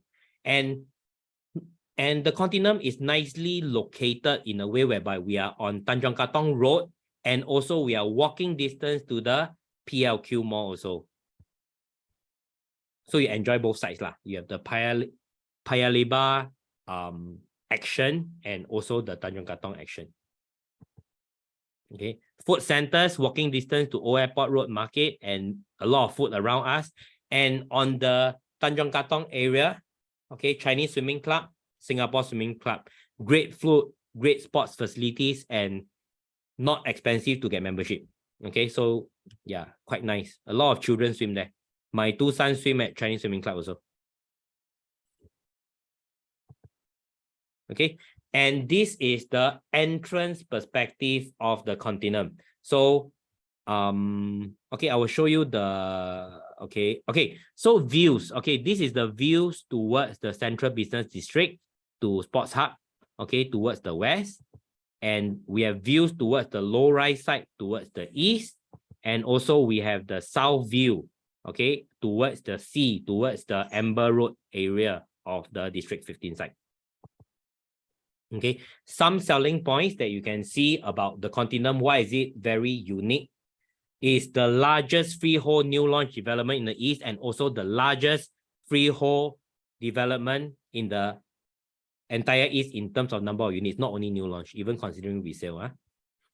Okay, and we have 2 very majestic sites linked by a very beautiful bridge, okay, giving residents multiple choice of facilities at both sides.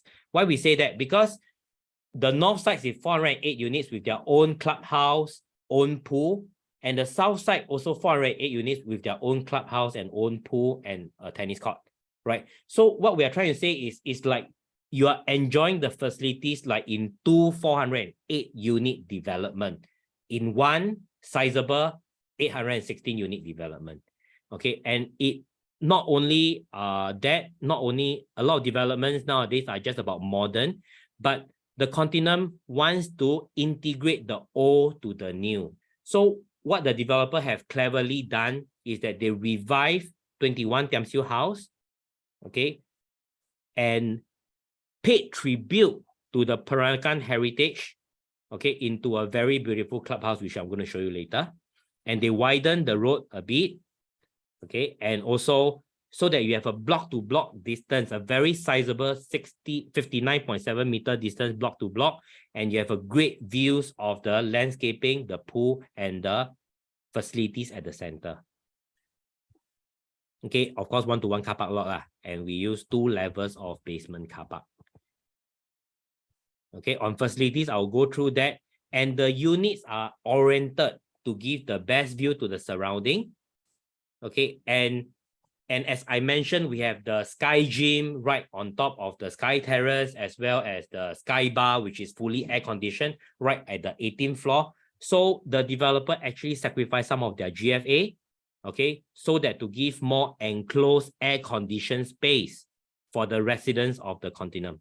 So they truly want to make it a very iconic, distinct, and a home that people feel beautiful in the Tanjong Katong area. Okay, so more on the specs of the development. As I mentioned, 2 clubhouse, On the north side, we have this Tiam Siu house. 21 Tiam Siu house is being conserved and renovated in the interior with a very nice lawn area in front, which I'm going to show you the design later, and another clubhouse on the south side, and the tennis court is on the south side. Okay, and on our 18-story Sky Terrace, which we are so excited. Okay, on the north side, this 17-story block on the 18th floor is a Sky Terrace, and you can actually find a gym.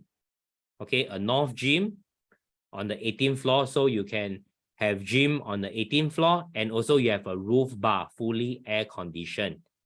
Okay, and on the south side, you have another gym over here, air-conditioned gym, enclosed. Okay, and another Sky Club, a 16-seater fine dining Sky Club that you can get, even with a chef counter and another living room corner. So you can effectively have maybe 25 to 30 people, invite your friends back to the Sky Club, right? And you can even get a chef, or you can cook for them. You can cook for your friends also. Okay, and it's fully air conditioned. And you have a lot of outdoor space that you can bring your friends outside also. Okay, enjoying the views from the surrounding. Okay, and now we go to the layout. So spoiled for choice, definitely 1 bedroom all the way to 5 bedroom, 52 square meter all the way to 177 square meter in 2 types of finishes, signature as well as prestige. So as a rule of thumb, all prestige collection units come with private lift. Private lift, and I'm going to show you the layout, okay, very soon, okay. And there are storerooms to all units. Even the 1 bedroom plus study have a store, because the developer felt that, you know, in a home to stay, you need a storeroom that you want to stay for the long term, for the freehold term. Yeah, because it's a freehold development. Okay, very regular and efficient layout. And yep, let's go to the floor plans. Okay, so this is the 2 bedroom plus study floor plan. In fact, for our show unit, we have this on display, 721 square feet. Okay, main entrance in, you have a U-shaped kitchen, and this is what we call a dumbbell layout.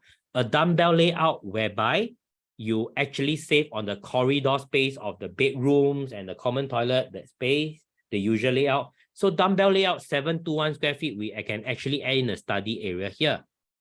Okay, as a study. And because we are a freehold development, it means that we do not use PPVC. Effectively meaning that most of our walls you can actually hack down. So we have the flexible option of layout. So for example, you have the flexibility to convert this, study and bedroom, okay, to a bigger room altogether. Okay, you can put it in the bigger room, and we have a smart storage right here. Okay, so this is the 2 bedroom plus study layout. Okay, and for the 3 bedroom premium,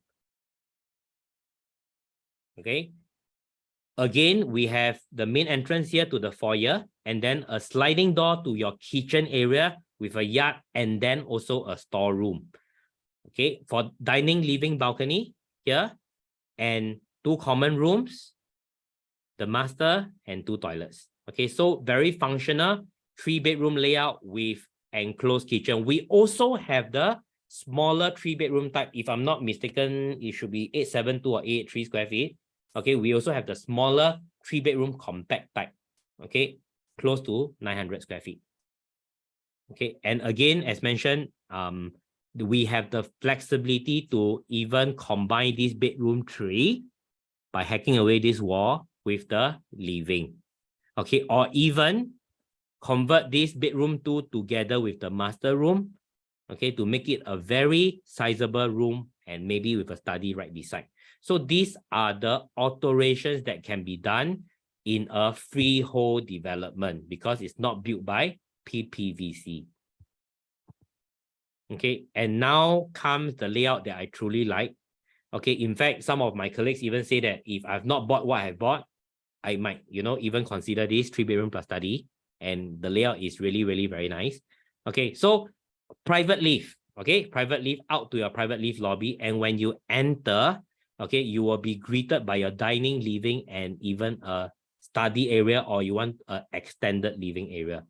And what is so beautiful about this layout is that the kitchen, okay, with this glass, which you can, you can prepare a food here, you can look through the living, and the entire living and the kitchen, you can have access to the balcony. So giving it a very landscape feel, a very wide and landscape feel of the living, kitchen to the balcony area, okay, whereby, whereby it's like when you enter from the unit, it's clearly distinct that the left side is your kitchen, your yard, and your store.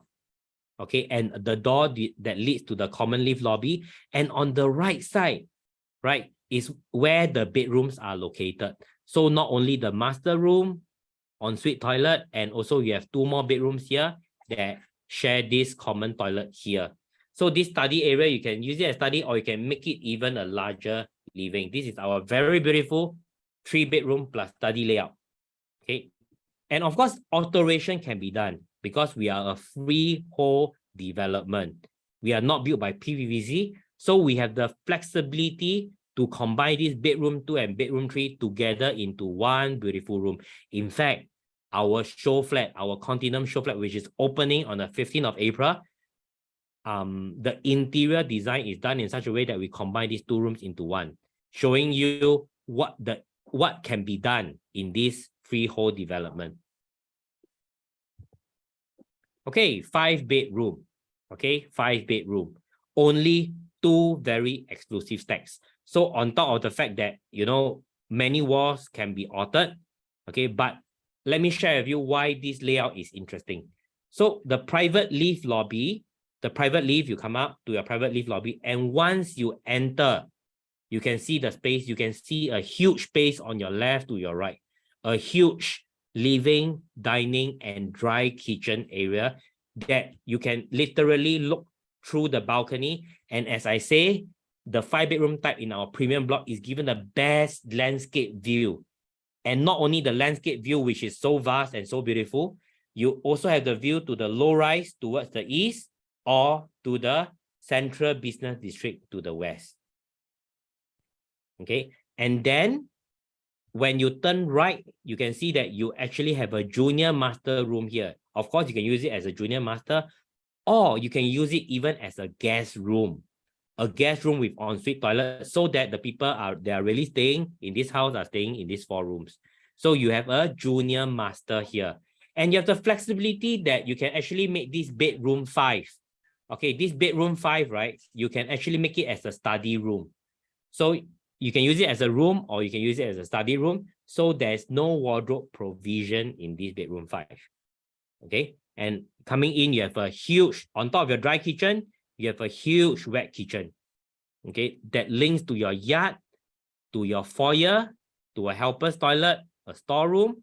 Okay, and the layout is so clever that if, let's say, you are entertaining friends and you probably need to prepare some food in the wet kitchen, you can quickly sneak back into your room by this door here, which you can lock anytime. You can sneak back to your room, okay, to get ready, to change up before you go out to meet and greet your friends, right? So you can secretly come here and, get ready all the food, and then you can run back in and, get changed and wash up or whatever, and then you go out to meet and greet your friends.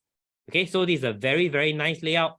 5-bedroom with the walls have the flexibility in this freehold development to alter in whatever way you want.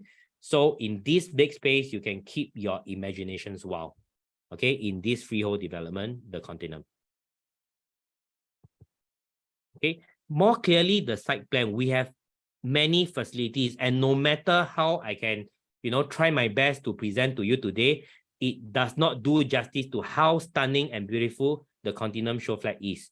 So please visit our show flat and you will get what I'm trying to say. So, as you can see here is we are separated into different zones. Okay, the play zone, wellness zone, heritage zone, which is our clubhouse here. Okay, we have fitness zone, we have the river pool zone, and we have the 50-meter lap pool here, another 33.3 meters pool here. And then, we have the garden zone, all throughout, which is the landscaping, all throughout our development. But something to take note is that the block to block distance is 60 meters between block 3 to block 6 is 60 meters. Okay, 60 meters block to block distance. Okay, so now I just go through to the best of my ability on the pool zone. So what we see here on the pool zone, we have 4 pools. We have the lake pool zone here, which is 50 meters. Beside it, we have a river pool zone whereby it's curving and you can hide in a corner and just rest and relax as you dip into the pool. We have another 33.3 meter pool on the north side, which is what we call the wellness zone. So it's not really, if you want to swim, you can swim 3 laps to make it 100 meters. But if not, it's a place for you to also chill out and just relax. And another fitness pool zone right here. So we have 4 different types of pools in the continuum. Heritage zone. Okay, so this is how the clubhouse will look like. 21 Tiam Siu house, fully refurbished. So this is where the Tiam Siu house is located. And the Tiam Siu house is designed, I've seen the perspective, I don't have it now, but it's designed in such a way that you can even hold your wedding ROM there. Okay, it's just so heritage, new, modern, but yet heritage. And it's designed with the Peranakan style to pay tribute to the Peranakan heritage. Even the main lawn here in front, you will see all these Peranakan style tiles, Peranakan inspired tiles. Okay, and this design is all throughout the lawn in front of our clubhouse, 21 Tiam Siu house, the current 21 Tiam Siu house. Okay, and this is how it will look like. Okay, there are other perspectives which is coming out soon. Okay, this is 21 Tiam Siu house and the lawn in front. Okay, whereby you can take photos even. Nice photos. Okay, play zones. So the development is curated in a way whereby you have different type of play zones, both on the north side as well as the south side. So you have different slide for kids. My son will love this. Maybe for another 1-2 years. My son will still love this now. Okay. And then the south side, you have, different type of playground, I call it. So in the north side is right over here. Okay. And the south side is over here with regards to the site. And then we will go through on the ground floor, we actually have our many pavilions. Total, we have 7 pavilions and 4 pavilions with barbecue pit. And where are they located? Our clubhouse on the north side is here. Beside it, we have 1 barbecue pit, and we have another accessible toilet beside it, and another barbecue pit here. And on the south side, we have 2 barbecue pit on the side. Okay, and we have pavilions all around, primarily near our river pool here, 1 pavilion, and another pavilion here, which is very close to our 50-meter pool, and another pavilion here. And we have toilets. So 4 toilets, accessible toilets on the first floor. And when we go to the landscape on the 18th floor, where our sky garden is located. Okay, so this is the plan. We have outdoor area, we have indoor area. Okay, we have 2 sky gym, 1 sky gym over here, another gym over here on the 18th story. Okay, and we have an indoor dining right here, our sky bar, and our sky club over here. And we also have barbecue pits. So where are the barbecue pits? On the 18th floor, you can see on the north side, we have it here, and south side, we have it here. And beside the barbecue pit, in this location, if I'm not wrong, yeah, correct, this location and this location, what we actually see is that nicely, the developer is so thoughtful to put a small little aircon room, okay, with a few chairs, so that, even as you barbecue, you can go in and take a break, with aircon, because Singapore weather is hot, right? And especially on the 18th floor, but with all the wind, it might not be so hot, okay, but if let's say it's hot, you can go into an aircon room. Okay, so you can have aircon, and while you see someone barbecuing, and then you can take turn. Okay, take turn is more fun. Barbecue is fun when you help out also. So we call it the north side and the south side. Okay, and I'm coming to the end already. So very good provisions for our appliances. You can look at the brands at the signature side, very, very good. And also on the prestige side. Okay. And on the signature, okay, and this is common between, okay, the signature and prestige. So you can take a look. So you will see the actual thing in our show flat on 15th of April, targeted to open on 15th of April if all the approvals are on time. Okay. And yes, and this is the Continuum. So remember, it's freehold. It's going to be the largest freehold development in the entire District 15, 816 units, and probably a new landmark in Tanjong Katong Road, a landmark that you can never miss when you're driving along Tanjong Katong Road, on Head Road, or definitely Tiam Siu Avenue. You'll feel very different. Because when I look at the model, how they link the two majestic sites by a very iconic bridge into a very distinct development, and it's a show flat that you have to see. If anyone have been to any Hoi Hub show flat, probably the recent Terra Hills or even Key Residences, I can only say that the Continuum is probably 1 to 2 levels up. 15th of April. Okay, so thank you for attending today's session. So today we went through District 15 analysis and the Continuum design inspiration, and of course some floor plans and some of the information on Continuum. But do remember to make an appointment with our ERA realtors, advisors to view the Continuum show flat targeted to open on 15th of April. Okay, if everything is smooth. Okay, but if not, it's still around there, 15th of April. Okay, so with that, over to you, MC. Thank you very much, Eugene. This is the host, Wendy. On the ground, we received 2 questions. Could you help to answer it? The first one, okay. With so many units in Continuum and the upcoming supply in the District 15, how will the exit plan look like for the Continuum? Okay, so you are saying that so much supply, right? Okay, so yes, what we actually see is we have many developments, like even the upcoming ones, sizable ones. We have Tembusu Grand, we have Grand Diamond, we have of course the Continuum, total 2,500 units, and maybe even more Tembusu sites coming up. Okay, but what you need to know about this Tanjong Katong area, it is not a new estate.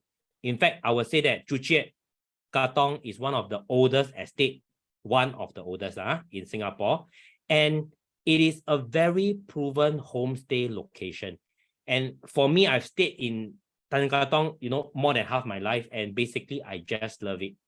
And this is the place that probably I'm going to stay for many, many more years.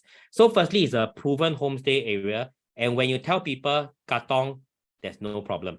But for Continuum, is a bit unique in a way that no matter how much supply that you see upcoming in the area, the Continuum is the only brand new freehold one that is going to be completed in 2027, 2028. And if you look at sizable development in the Tanjong Katong and even in the entire District 15, we only have 10 developments that is over 300 units.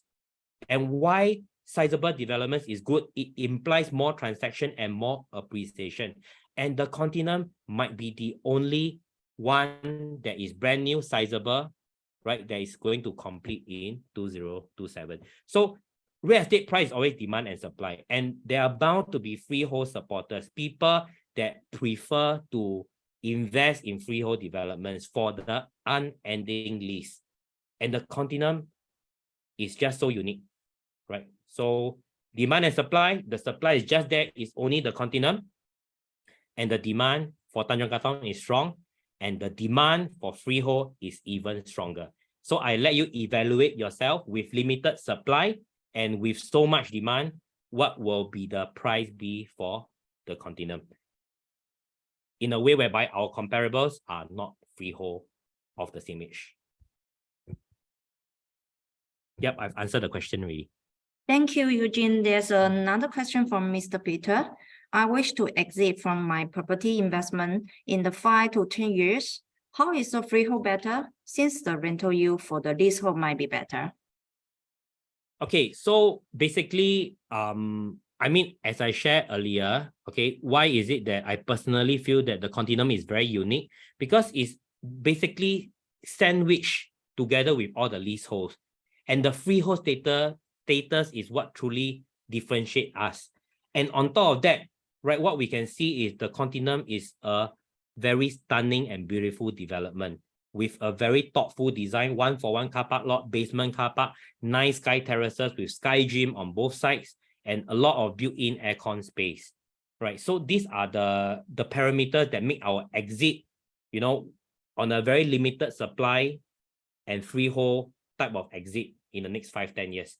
But of course, I have to agree on one fact, is that, you know, tenants don't really look at the fact that it's freehold or leasehold. Okay, so if we just bluntly look at the freehold and leasehold and the price that we are going to enter, maybe on a rental perspective, freehold developments will suffer a slight, you know, $200-300 damage in a way. Okay, on a rental perspective, that is true. Okay, but when you look at how Hoi Hub and Sunway have actually, you know, put in the attention to detail on this continuum development, okay, I will say that, you know, it's a freehold development that probably even, you know, will not have this $200-300 damage, okay, even will not have lah. But if you are real estate investors, you will know that you're not looking at a $200 per month, $2,004 a year, 24,000 over 10 years. You are not really looking at a 24,000. Right, we are looking more at the next 10 years. How much can this very limited supply freehold development, the continuum, appreciate? Because we are not really looking at $2,000 per year. If you are in for a $2,000 per year, all else equal, then maybe a leasehold option is better. Because, you know, given the slightly lower price, you can get the same price, you will get slightly higher rental, $200, $300. It's true, right? But I think we have to look at the big picture. This is a very rare freehold development with an unending lease. The number 11 sizable development above 300 units in the entire District 15 East Coast. And only 2% of all developments in District 15, including the continuum, is above 300 units. Yep, I've answered already. Thank you so much for sharing those valuable insights, Eugene. And that was Executive Director of Agency Eugene Ko, wrapping up session number 2 of ERA's new launch showcase this weekend. Okay, ladies and gentlemen, it's time once again to look at your screens. And that is that all-important QR code that we'd like for you to scan so that you can join everyone else who's tuned in right now in our lucky draw, where we will gift a winner at the end of today's program with a $500 staycation voucher for the beautiful and luxurious Fullerton Hotel. Time check right now, it's 2:57, and we're going to continue with our third session of the day at the top of the hour at 3 p.m. with Mr. Alfie Lau, District Division Director, discussing what investors consider to be good rentability factors. You do not want to miss this, so don't go anywhere, and I'll see you at 3 p.m.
top of the hour, and I trust you've had a good lunch this beautiful but slightly wet Saturday afternoon. And it's now time for us to move forward with our third session in our new launch showcase, and it will be with Mr. Alfie Lau, District Division Director.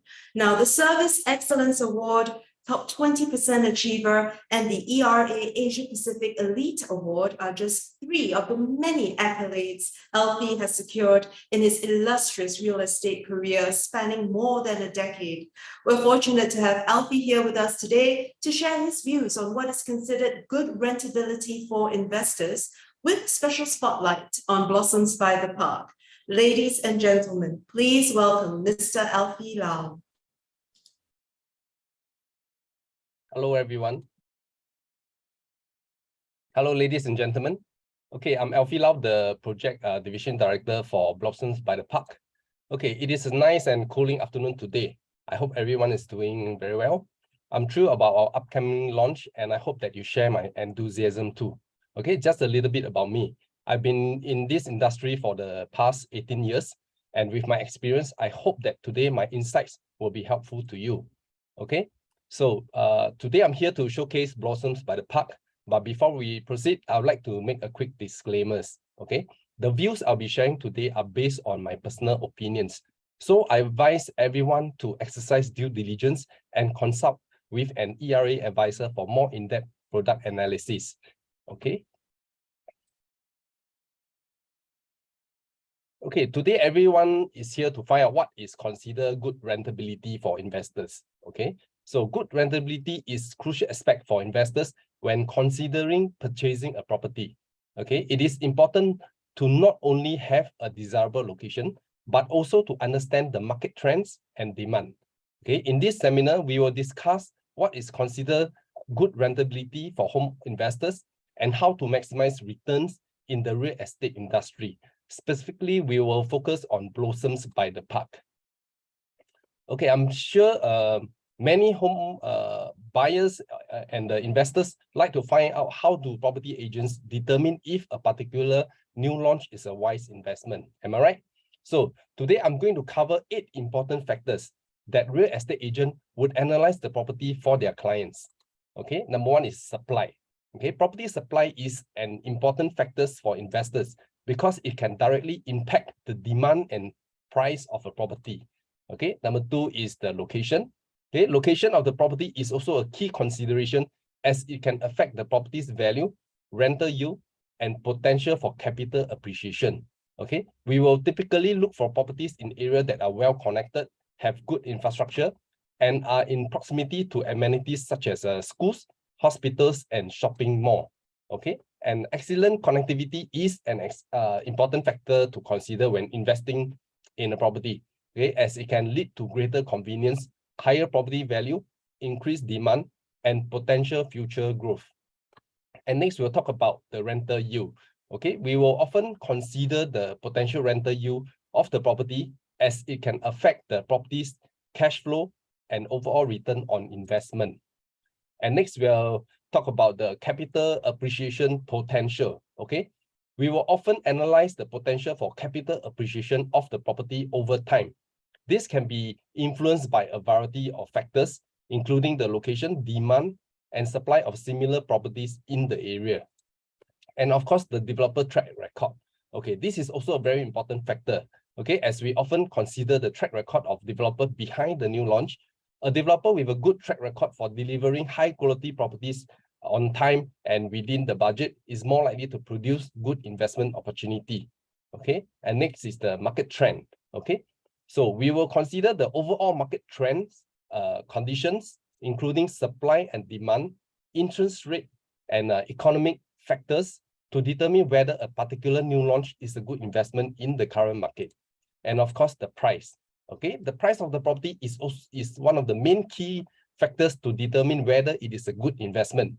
We will often analyze the price of the property in relation to other properties in the area to determine if it is fair and reasonable. Okay, what I have mentioned are the key factors for agents to determine if the launch is come with good investment value. Okay, so just now I've mentioned the supply as the first condition. Okay, First of all, we need to check the current new launch supply within District 5. Okay, according to this chart, we have all the recent new launches in District 5. Okay, some have sold out except for this Terra Hill, which launched in February, with some of the earlier launch not selling out faster than those that were launched at a later date. Okay, based on my analysis, I've identified several factors that may have contributed to this outcome. Okay, firstly is the actual site of the properties that are located in more desirable area within the district, such as those with better views, closest to amenities, MRT, or in a quieter neighborhood. Okay, they are more attractive to potential buyer and can sell out faster as well. Secondly is the quality. Okay, property that are built with higher quality material or have better design finishes or better floor plan layout may be more attractive to buyers and sellers. Okay, so they will sell out quickly than those property that are not so well built or with better not so good finishes or materials. Okay, because in the show flat, right, we can see and feel the interior finishes of the product. And thirdly is the developer reputation. Okay, so the properties built in by well-known reputable developer will be more attractive to buyers, okay, due to their reputation for quality constructions and customer service. And of course, their pricing of the properties is also important. Okay, they have to be priced competitively, okay, may sell out quickly than those that are overpriced and not priced according to the market condition. And lastly is the timing. Okay, the timing the property that is launched, okay, when there are high demand for real estate in a particular area, may sell out more quickly than launches that are being launched at a less active market. Okay, so these are the existing new launches that are currently available for sale in the entire District 5. Okay, Park Clementes have a balance of 4 units. All of these 4 units are bungalow landed within the development. All their typical units are fully sold. Okay, this is a mega project with 1,468 units in total. This is almost 5.5 times the size of Blossoms by the Park. Next, we have the Terra Hill, which recently launched in February. This is the freehold development nearer to Pasir Panjang area. They have a balance of 172 units for sale at the moment. Okay, they have a total of 270 units in the entire development. Okay, let's take a look at the news article of 2 different properties. During the launch weekend, Clavon sold 70% of their units and achieved full sales within 6 months. Okay, which is very remarkable achievement for a development of that size. In the other article is the one of Eden. Okay, they sold 85% of their units during the launch weekend and achieved full sales within 3 months. Despite being in the midst of the COVID pandemic, when most countries has closed their borders and foreign investors were very scarce. Okay, the reason for this impressive success can be attributed to the unique location of the property, which is located in One North and conveniently within walking distance to not 1 but 2 MRT stations. Okay, let's examine the current supply of new launch in District 5. Okay, at present there are 4 available units for the 5-bedroom in Park Clementes, and they are only available in the entire district other than the Terra Hill, which recently launched. Okay, next is followed by the Blossom by the Park, 275 units. And then Parcel B, which is also in One North, will most likely preview after 2nd quarter of this year with 140 units. And the Gloria Mansion is expected to have about 59 units. It's a very small development. Okay, consider the total number of units for sale in the entire district. The supply is inadequate to meet the demand of buyers who are interested in purchasing a property here. Okay, it is worth noting that there are some condominiums in Singapore that are over 1,000 units in one development. Okay, such as the Liden, they have 1,715 units, and Treasure at Tampines, they have 2,203 units in one development. Okay, so in contrast, the entire District 5 new launch supply only consists of 653 units. Okay, across 4 new launches. So do you agree that this is a considerable significant demand supply gap in District 5? Okay. Next, we're going to talk about the GLS land bidding. Okay. This launch is located in the west at Buona Vista area. So how do we determine if this is a good site or what indicators we look at? Okay. Firstly, we look at how many developers are interested in this piece of land. Let's look at the map.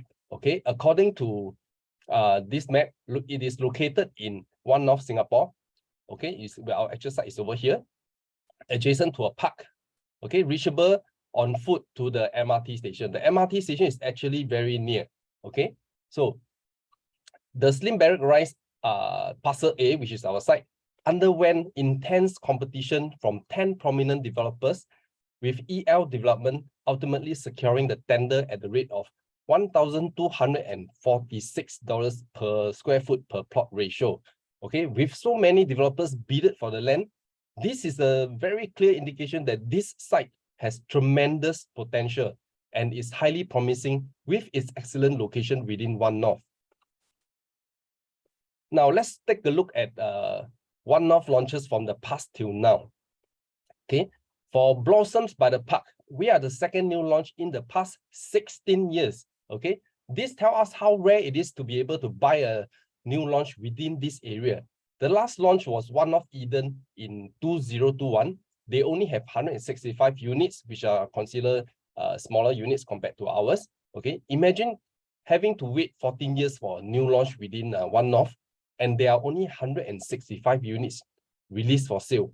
You may think that 165 units is quite a lot, and it will be so hard to secure a unit because it will be oversubscribed. Okay, reason is because, example, if you're looking to buy a 2-bedroom unit type, right? So for a 2-bedroom unit type, there will only be 22 units that fits your criteria.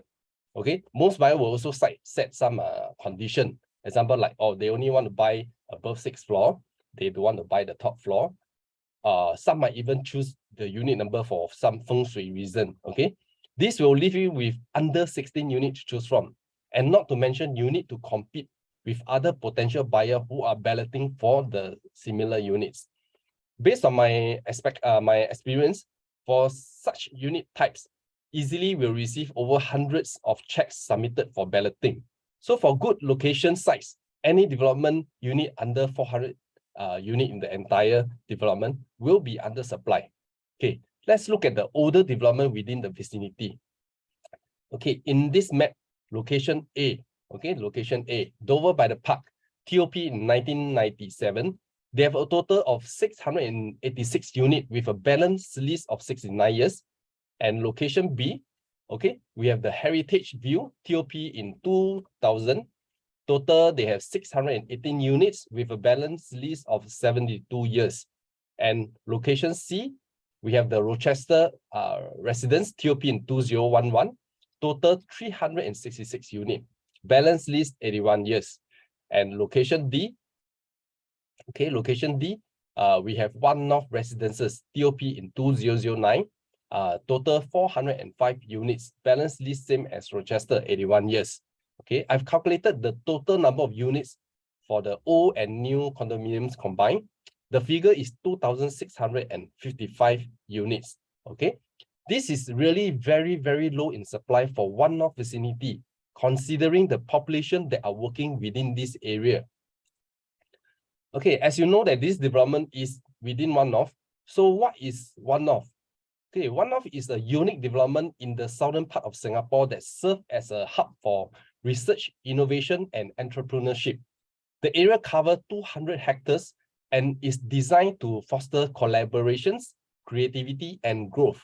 Okay, formerly known as the Biopolis, One North was established in year 2001 as a part of Singapore government effort to transform the city-state into a knowledge-based economy. It is strategically located near prestigious university and research institutions, such as NUS, the Singapore Science Park, and the Fusion Police. Okay, the development is divided into several zones, each catering to different industries and businesses. For example, the Biopolis House Research Institutes focus on biotechnology and life science, while the Fusion Police is dedicated to research in fields like engineering, physical science, and media. Okay, another zone is the media polis. It is a hub for media, broadcasting, technology companies. So One-North is home to a diverse mix of organizations from promising startup to multinational corporations. Okay, the development provide state-of-the-art facilities across to top talents and a supportive community for businesses to thrive. Okay, it is also designed to encourage collaboration and networking with ample spaces for knowledge sharings and events. In addition to its business-oriented infrastructure, okay, One-North has a strong focus on sustainability and quality of life. Okay, the development boasts large greenery, scenic outdoor spaces, making it an ideal environment for work and leisure. Okay, One-North also feature a range of amenities such as dining options, fitness facilities, and of course, housing. Okay, this is to ensure that its residents and workers can enjoy a well-rounded lifestyles. Okay, so overall, One-North is an innovative and forward-thinking development that embodies Singapore's commitment to create a vibrant and sustainable knowledge-based economy. So, what make out of this One-North? There are numerous big corporations, companies located in One-North Singapore. Okay, here are some of the notable ones. Okay, A-Star, P&G, Apple, Lucasfilm, Seagate, Grab, and etc. Okay, this is not the entire list, and there are many more companies located in One-North, ranging from startup to multinational corporation. Okay, the architect for the design of One-North Singapore were Zaha Hadid Architects and RSP Architects, Planners, and Engineers. The design concept for One-North was inspired by the principle of innovation and creativity, okay, with a focus on fostering collaboration and community. Okay, the development was envisioned as a city within a city, with a mix of residential, commercial, and industrial spaces that would allow people to live, work, play, and learn in the same area. So One-North Singapore was designed with a focus on creating a pedestrian-friendly environment that encouraged walking, cycling, while also reducing the reliance on car. Okay, this is part of the government's strategy to promote sustainable transport and reduce carbon emission.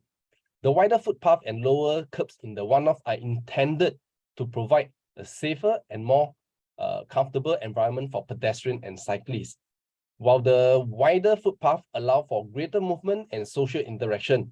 Okay, the lower curbs also make it easier for people with disabilities, elderly person, and parents with strollers to navigate the area.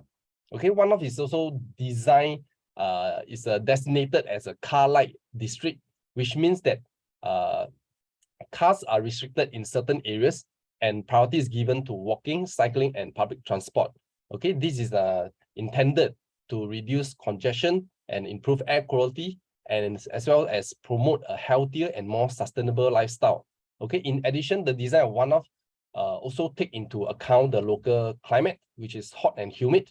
Okay, the buildings and footpaths are designed to provide more shades and ventilation, allowing people to walk and cycle comfortably even in the hottest month. Okay, the green spaces and parks in the area also provide a cooling effect and help to improve the air quality. So the making of the large and green estate in One-North, the development will be built around a central park that spans over 16 hectares, okay, which will provide a green and recreational space for residents and visitors. Okay, the park feature a variety of amenities such as a bioswale, a rain garden, and a water cascade, okay, which will help to manage stormwater runoff and manage the park biodiversity. Okay, the park will also include a range of outdoor recreational facilities such as cycling and jogging path, as well as community spaces for social activities.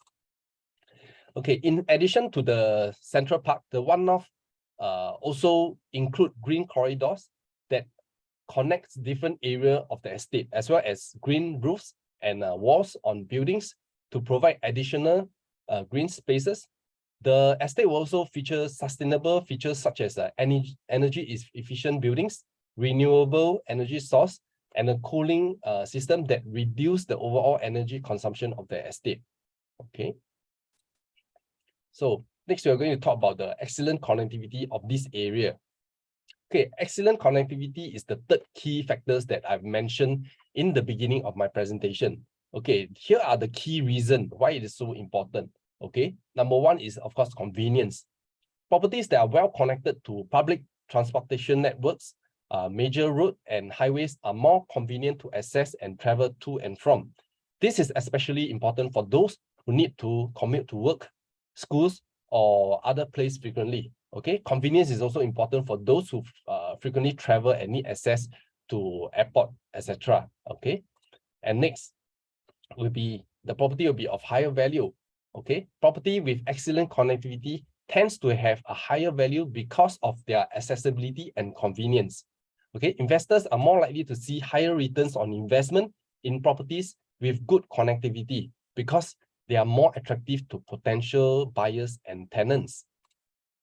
Okay, and of course, increased demand. Properties that are well connected tends to attract more demand from tenants and buyers. Okay, this is because they offer easy access to amenities such as shopping centers, schools, hospitals, and entertainment centers. Okay, as a result, properties with good connectivity will have the potential to generate more rental income or higher resale value. And good connectivity is also an indication of future growth potential in the area. Okay, properties that are well connected are often located in areas that are being developed or have a plan for future development, which can lead to an increase in property value over time. Okay, let's look at our project location. Okay, from our actual site, it takes only 11 minutes to drive to our CBD in Tanjong Pagar via AYE. Okay, 14 minutes drive to our shopping belt in Orchard Road via Holland. And we are not far from the west as well. Okay, to travel from to our second CBD, which is the Jurong Lake District, it takes 13 minutes via the AYE. Okay, and to the Knowledge District is only 5 minutes driving.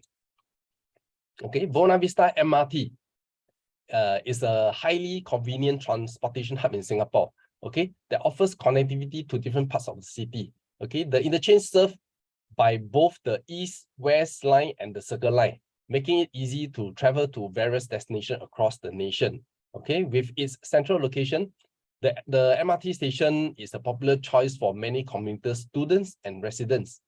It is located near several educational institutions such as the NUS, as well as a number of research and business hubs. Okay, these interchanges also connect to several shopping malls, including the Star Vistas and Rochester's Mall, okay, which offer a variety of retail and dining options. Okay, when looking for new property for potential for growth, it is important to consider the government planning to develop the area. Okay, this means that what kinds of buildings or infrastructure that they are planning to build or improve, like new roads or public transportation.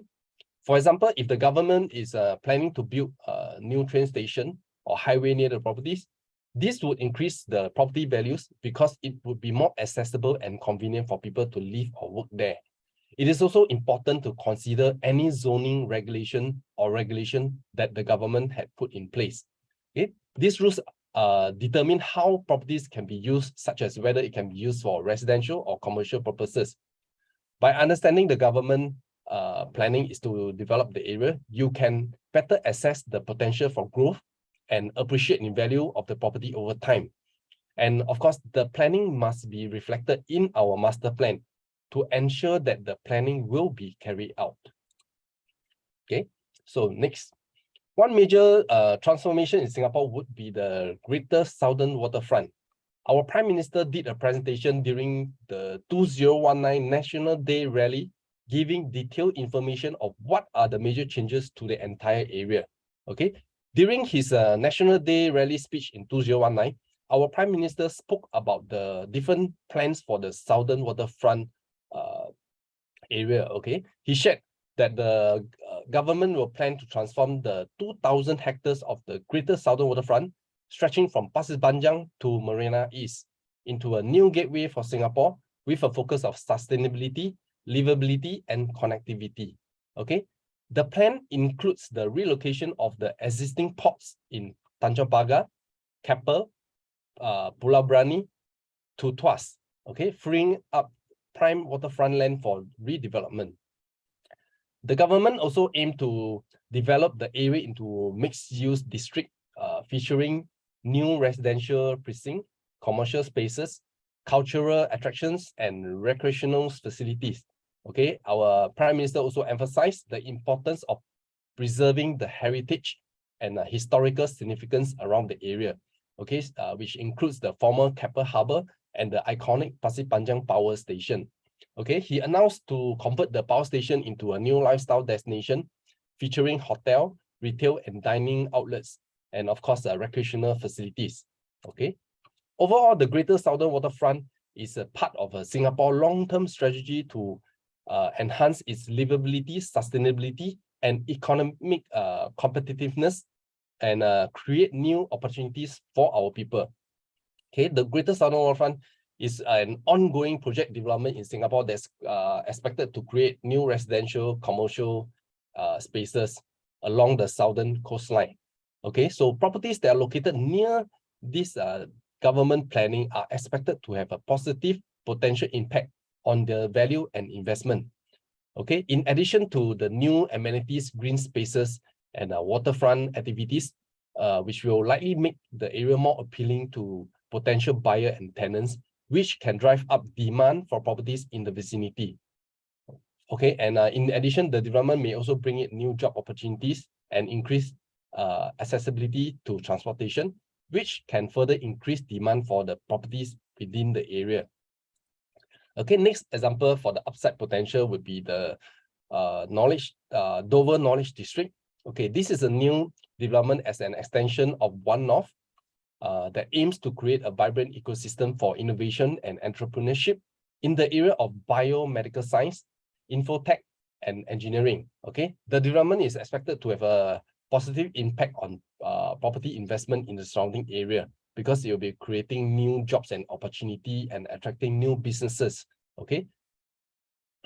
Next, we'll talk about the Buona Vista node. Okay, so this is situated in the JTC One North Business Park.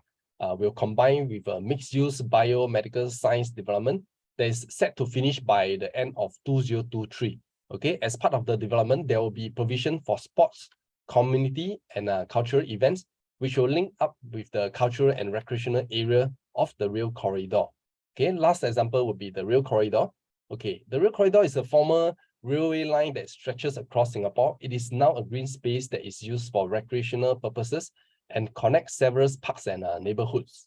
Okay, the area around the rail corridor is known for its natural beauty with large vegetation and wildlife habitats. Okay, it offers a range of recreational activities such as cycling, jogging, and walking. Okay, which make it a popular destination for people who love the outdoor activities. Okay, so in addition to the recreational offerings, the rail corridor also has a cultural and historical significance. Okay, the railway line was first built in 1900s. Okay, they play an important role in Singapore transportation history. Okay, today visitors can still see the remains of the railway lines and learn about the history at several heritage sites along the rail corridor. So overall, the rail corridor near One North is a unique and valuable asset to the area. Its natural beauty, recreational offerings, and cultural significance also make it an important part of Singapore landscape and history. So with so many government planning around our project location, this will be another indicator to tell us that there will be a huge upside potential for capital gain and rental demand. Okay, and schools are also very important. Schools and university also are important factors for capital appreciation and excellent rentability of new properties for a few reasons. Okay, firstly, schools and university are major source of demand for housing in the area surrounding them. Students and faculty members need place to live, and in many cases, many will prefer to stay near their place of study or work. Okay, this can create a strong demand for properties in the vicinity, which can drive up prices and increase potential capital appreciation and ease to rent out the unit. Okay, these are the more prominent ones that are nearby. Fairfield Methodist are within 1 kilometer from our actual site. Okay, another famous primary school that is located in District 5 is the Nanhua High School. We are also very near to NUS, SIM, Singapore Poly, and Ngee Poly. Okay, amenities are also important factors when buying a property because they can add up the property value, okay, and is more desirable place to live in. And amenities can increase the appeal of the property to potential buyer or tenants. So having desirable amenities nearby can make a property more attractive and can justify a higher asking price. There are numerous shopping malls and dining options located close proximity to us. Within a close walking distance, you can find the Rochester Mall, Fusion Police, the Star Vista, Metropolis, and of course the Holland Village. If you need to buy these groceries, we have several options nearby as well. We have the cold storage. It is located at the Fusion Police, and the fair price can be found at Holland Drive. Okay. In addition, there's a wet market and hawker center also located at Holland Drive. If you need to buy fresh produce or to eat some local hawker food. Okay. Next, we'll talk about the rental demand in this area. As you may have read in news, the rental market has been experiencing a significant surge recently, with price increasing in the range of 30 to 80% for many properties across Singapore. This is due to many returning expatriates after the opening of our borders, as well as raising bank interest rates that affects landlords with their mortgages. This means that landlords have to raise rent to cover the higher monthly mortgage installment. Okay, these are the rental rates for one-off residences. Okay, based on my finding, I've discovered that tenants are paying up to 4,300 per month for one-bedroom unit, 6,500 per month for two-bedroom unit, and up to $7,000 per month for three-bedroom unit during 2022. This is happened in last year, November and October. These are all the transactions. Okay. Are you surprised that one-off can command such high rental rates as compared to other parts of Singapore? Okay. As you can see from this small map over here, right? Blossom by the Park is very near to one-off residences. Blossom is here. So this is the one-off residences. In fact, our location is nearer to the MRT station and nearer to the shopping mall as well. Okay. Let's take a look at this year, January and February transaction for one-off residences. Okay.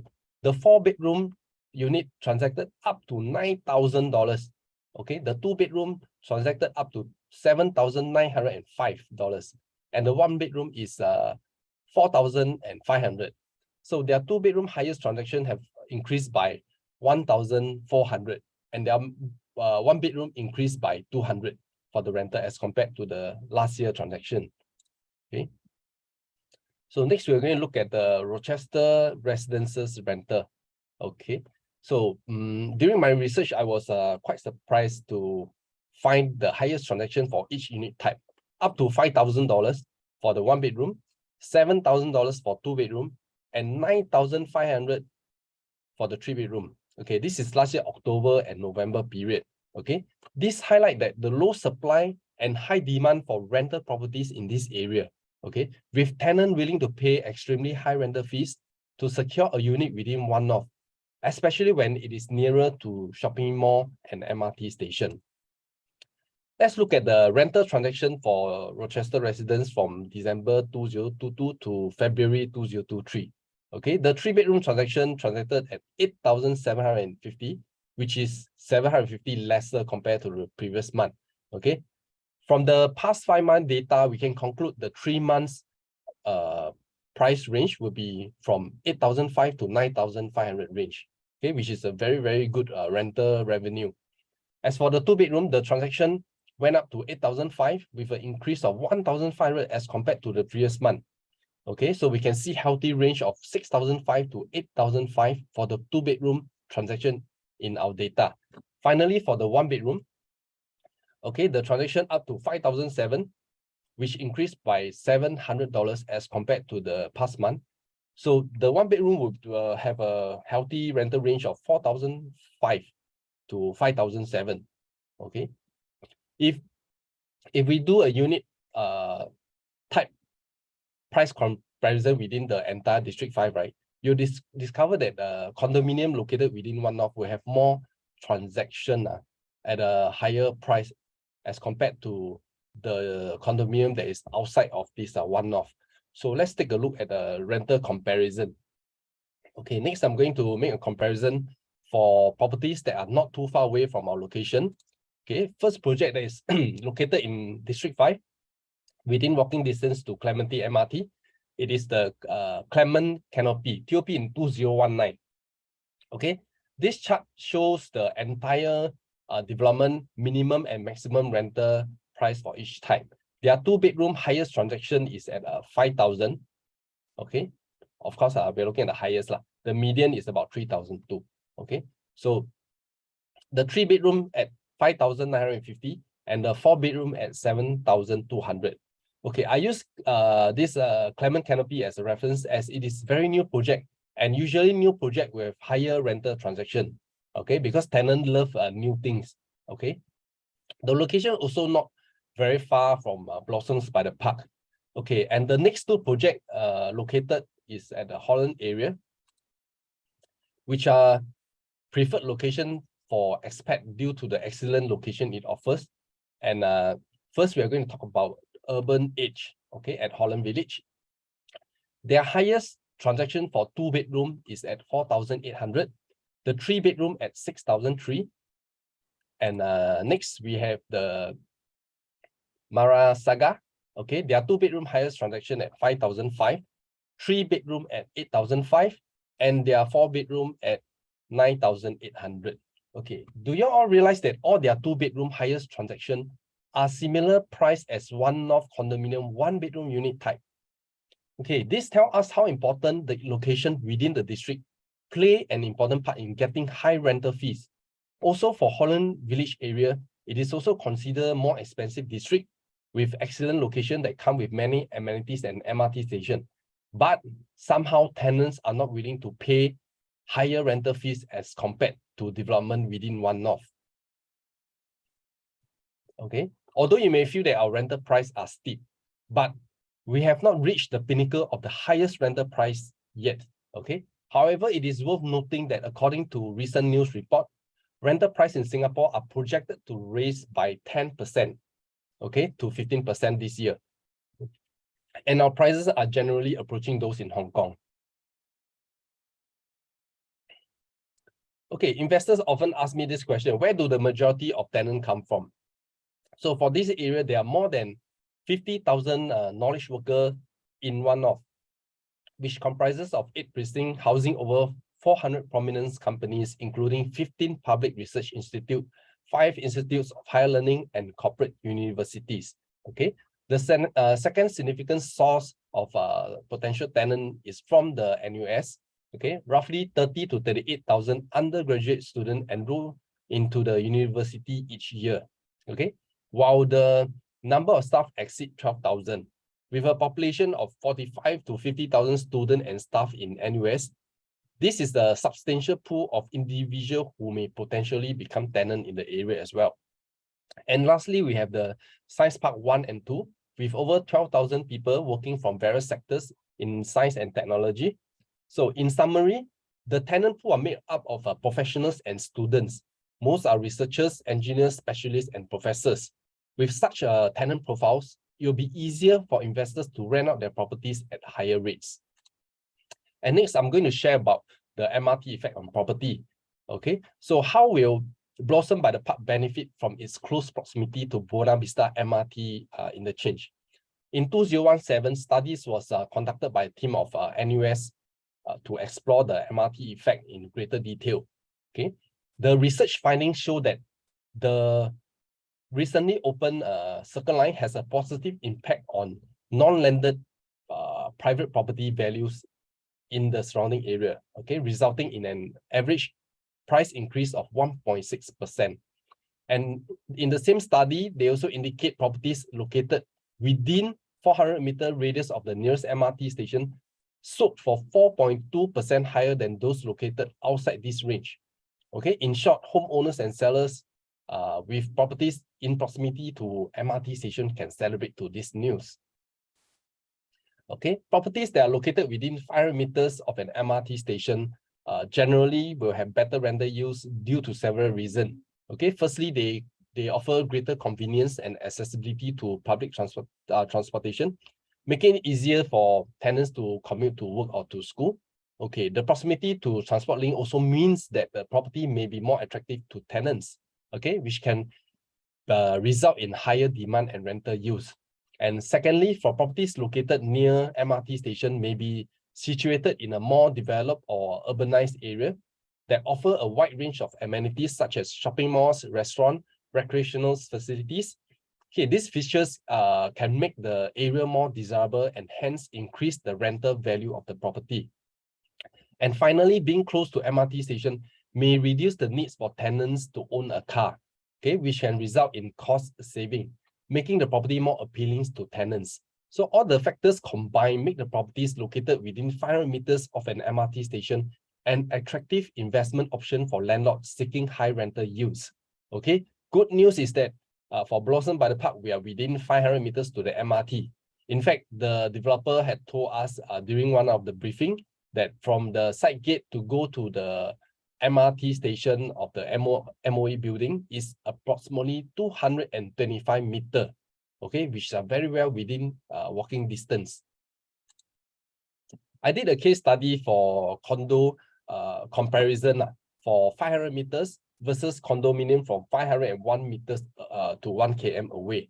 Okay, so if you're a driver, you're not aware that Buona Vista MRT is an interchange that for both the East-West and Circle Line. Okay, so this offers the commuters quick access to multiple destinations across the Singapore. So Orchard MRT can be reached in just 6 stations. Then if you want to go to the CBD like Tanjong Pagar or Raffles Place, right, is 6 and 7 stations away only. And of course, the second CBD of Singapore, Jurong East, which is only 3 stations away, making it very convenient for everyone. Okay, so in a even better news, right, the Circle Line is set to be completed in 2026.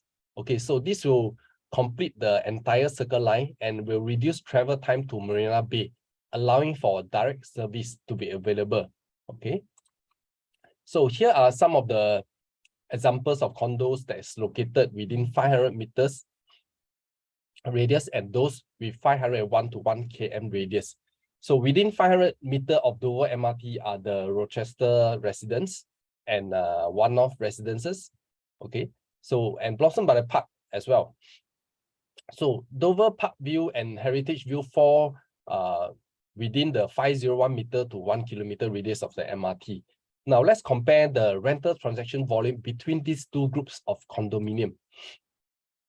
Okay, here are the results of my research, which I conduct using IERA analytics to track the rental transaction history of the two condominium over the past 3 years. Okay, so Dover Parkview have a total of 637 rental transactions within the 3-year period, while Heritage View have a total of 440 rental transactions. So over the last 3 years, the two condominium have a total of 1,077 rental transactions. The total number of units between both development is 1304. Now let's take a look at the next sets of research which detail rental transaction for condo located within 500 meter radius of the Dover MRT station. Okay, so this is the combined rental transaction for One-North residences and the Rochester residences over the past 3 years. Okay, total is 1,139. Okay, the One-North have 598 rental transaction, while Rochester residence has 541 rental transactions. So these two condominium have a total of 1,023 units. Okay, so let's go to the summary of my research. So according to my research, property located within 500 meters of the MRT stations have more rental transactions compared to those located beyond 500 meters. Okay, despite having fewer units, properties that are closer to the MRT station still have more rental transactions. So these 3-year rental transactions data support the notion that properties located within 500 meters from the MRT station are more attractive to tenants. So investors owning properties generally benefits from more rental transaction because it indicates a higher demand for rental properties in the area. Okay, this can lead to a more stable rental income and potentially higher rental yields. Okay, next I'm going to talk about the potential for the capital gain. Okay, which I'm sure most of you have great interest. Okay, when serving investors, I will typically provide them with more data, facts, and figures to help them determine if an estate is worth investing in.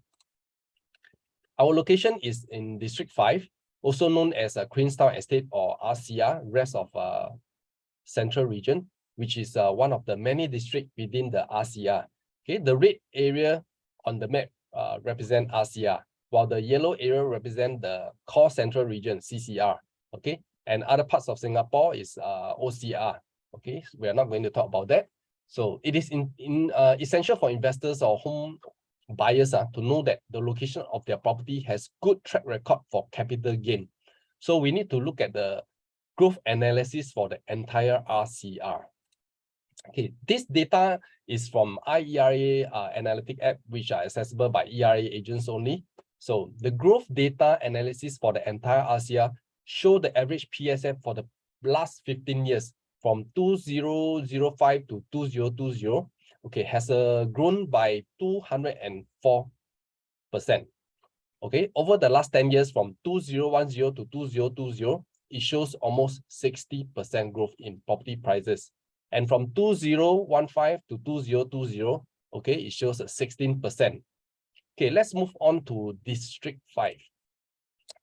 Okay, District 5 have performed exceptionally well with almost close to 300% growth for those who purchase property in 2005 and sell the property after 15 years.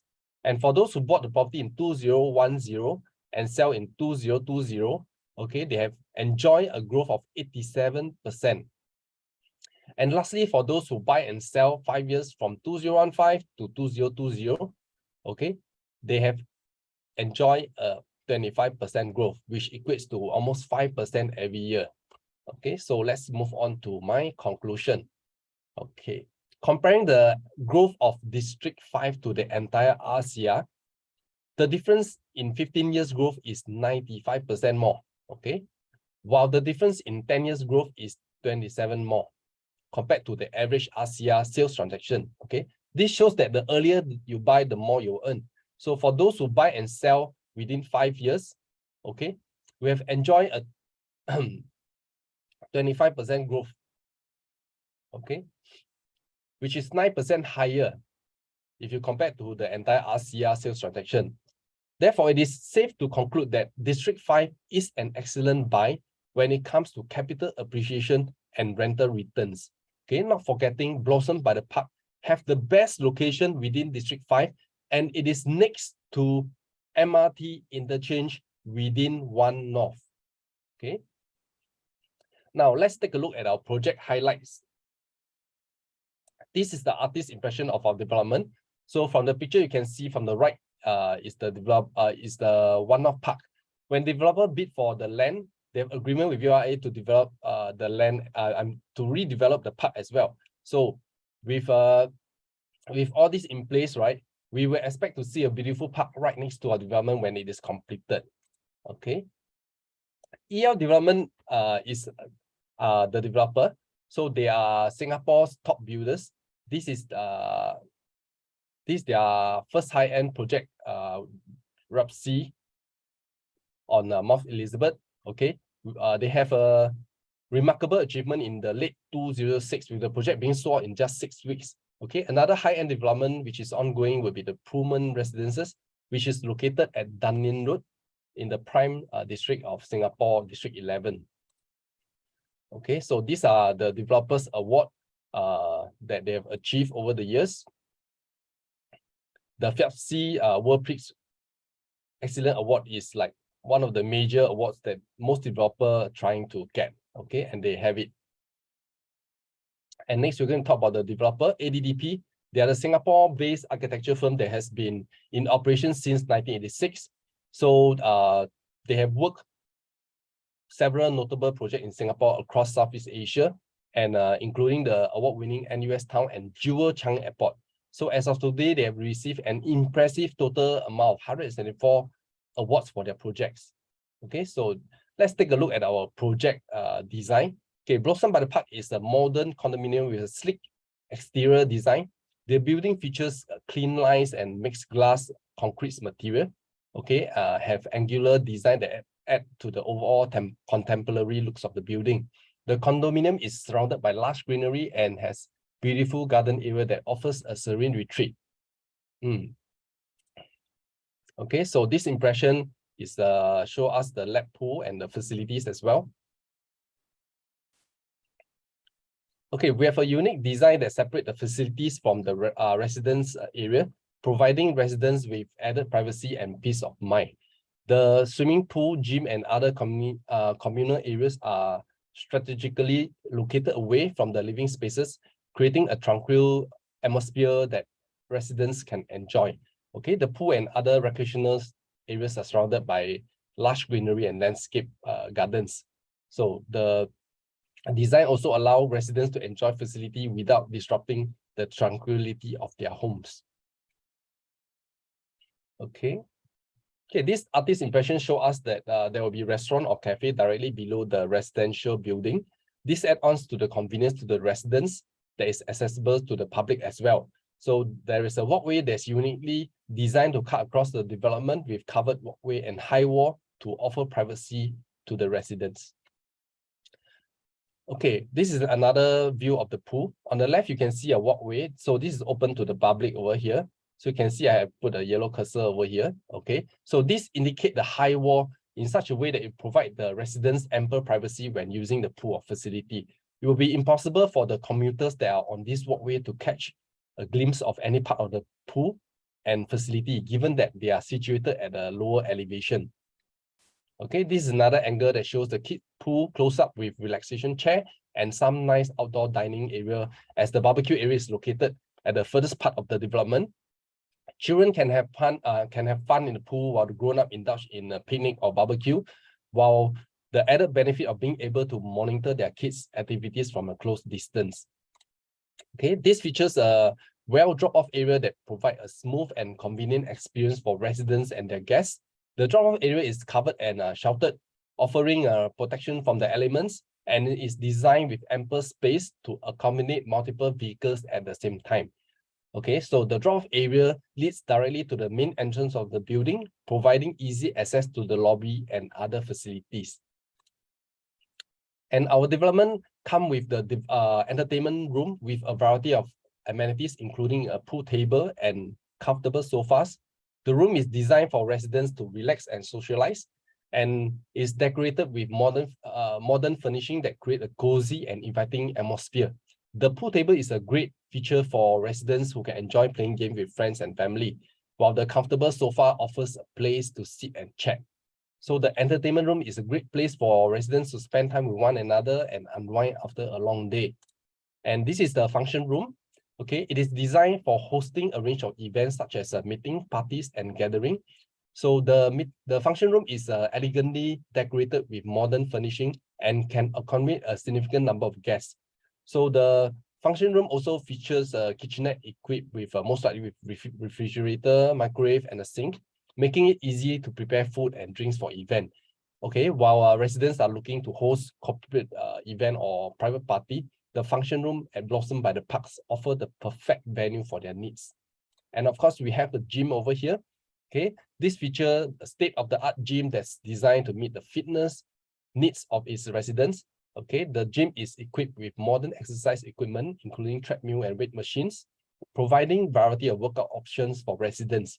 Okay, the gym is well lit, spacious, and airy, creating an inviting atmosphere for residents to exercise and stay fit. Okay, this is the artist's impression of our penthouse. So the penthouse at Blossom by the Park is luxurious and spacious living space designed with the most for the most discerning homeowner.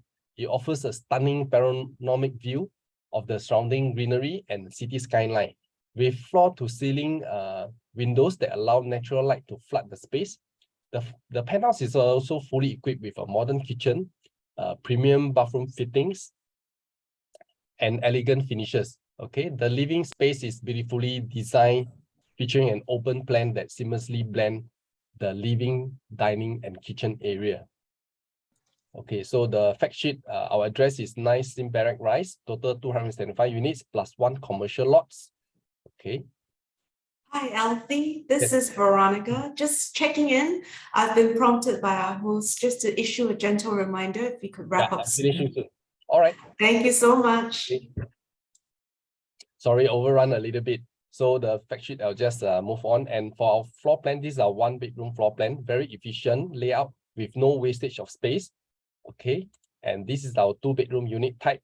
Okay, the 2-bedroom only difference is that one is with study, the other one is without the study. Okay, it's identical. And the 3rd bedroom type is only difference is the walkway, extra walkway over here. Okay, if you want to have a closer look at our floor plan, you can request the ERA consultant to show it to you face to face. Okay, so we also have the dual key, but the dual key is we do not have the floor plan at the moment. Okay, so lastly, we have the 4-bedroom. So 4-bedroom, only one type of layout over here. Very regular shape, no odd shape. Yep. Okay, and lastly, we have to look at the price comparison for the area. Okay, you can see Holland Village is not far away from us, which is around 1 kilometer range. Some is 1.6 kilometer, and their price range is about 3,000 thereabout per square foot. Blossom by the Park definitely will be a lot cheaper because we are from a different district.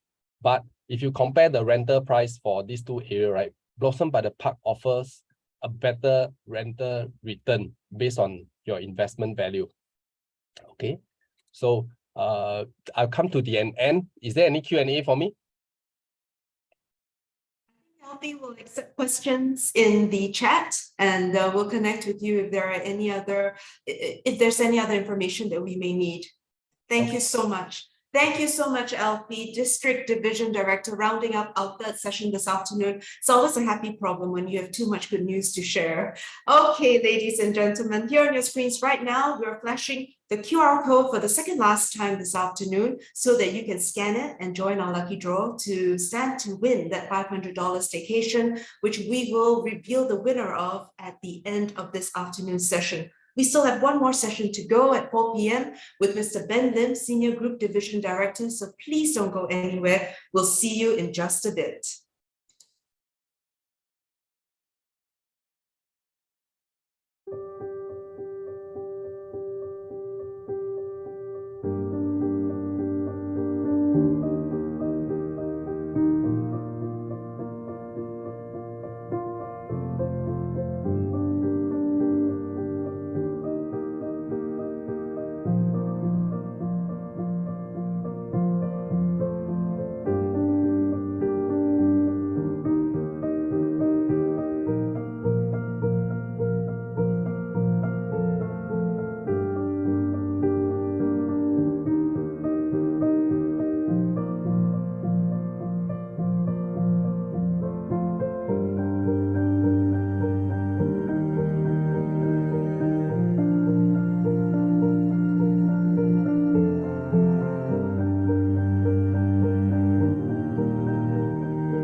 Welcome back, everyone. It's 4 p.m. and it's now time for us to continue with our final session for day one of ERA's new launch showcase. And to take us through this final session is none other than Mr. Ben Lim, Senior Group Division Director.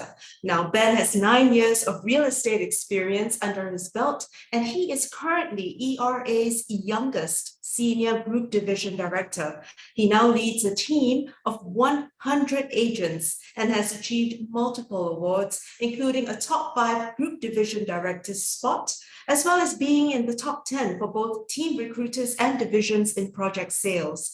Ben is definitely not one to rest on his laurels, and that's why we have him here today with us to ascertain what we should look for when we are upgrading and to share his exclusive insights also on the Arden. Mr. Ben Lim, please. Hi, everyone. Before I start, let me just share my screen and then do a check before I actually roll up, okay?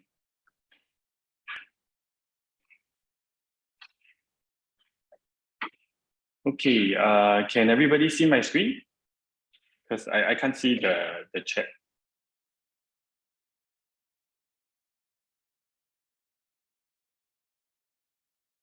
MC, can I just get a cue from you that you can see and hear me clearly? Hi, Ben, we can see the screen, yes? Okay, all right. So very, very good evening to all of you today. Thanks, MC, for handing over to me. I am the last speaker for today. I hope all of you had a good session today. And they always say, right, they save the best for the last. All right, so I hope I'm the best. And before I start, I just want to give some disclaimer to let you know that whatever that I'm sharing today is based on my own experience. And it's not any financial information and all that.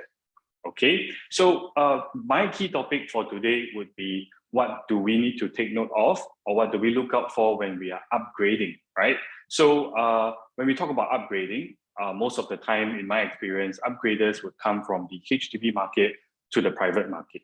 All right, so I will give you a statistics data and some of my key points to take note when we are doing an upgrading process.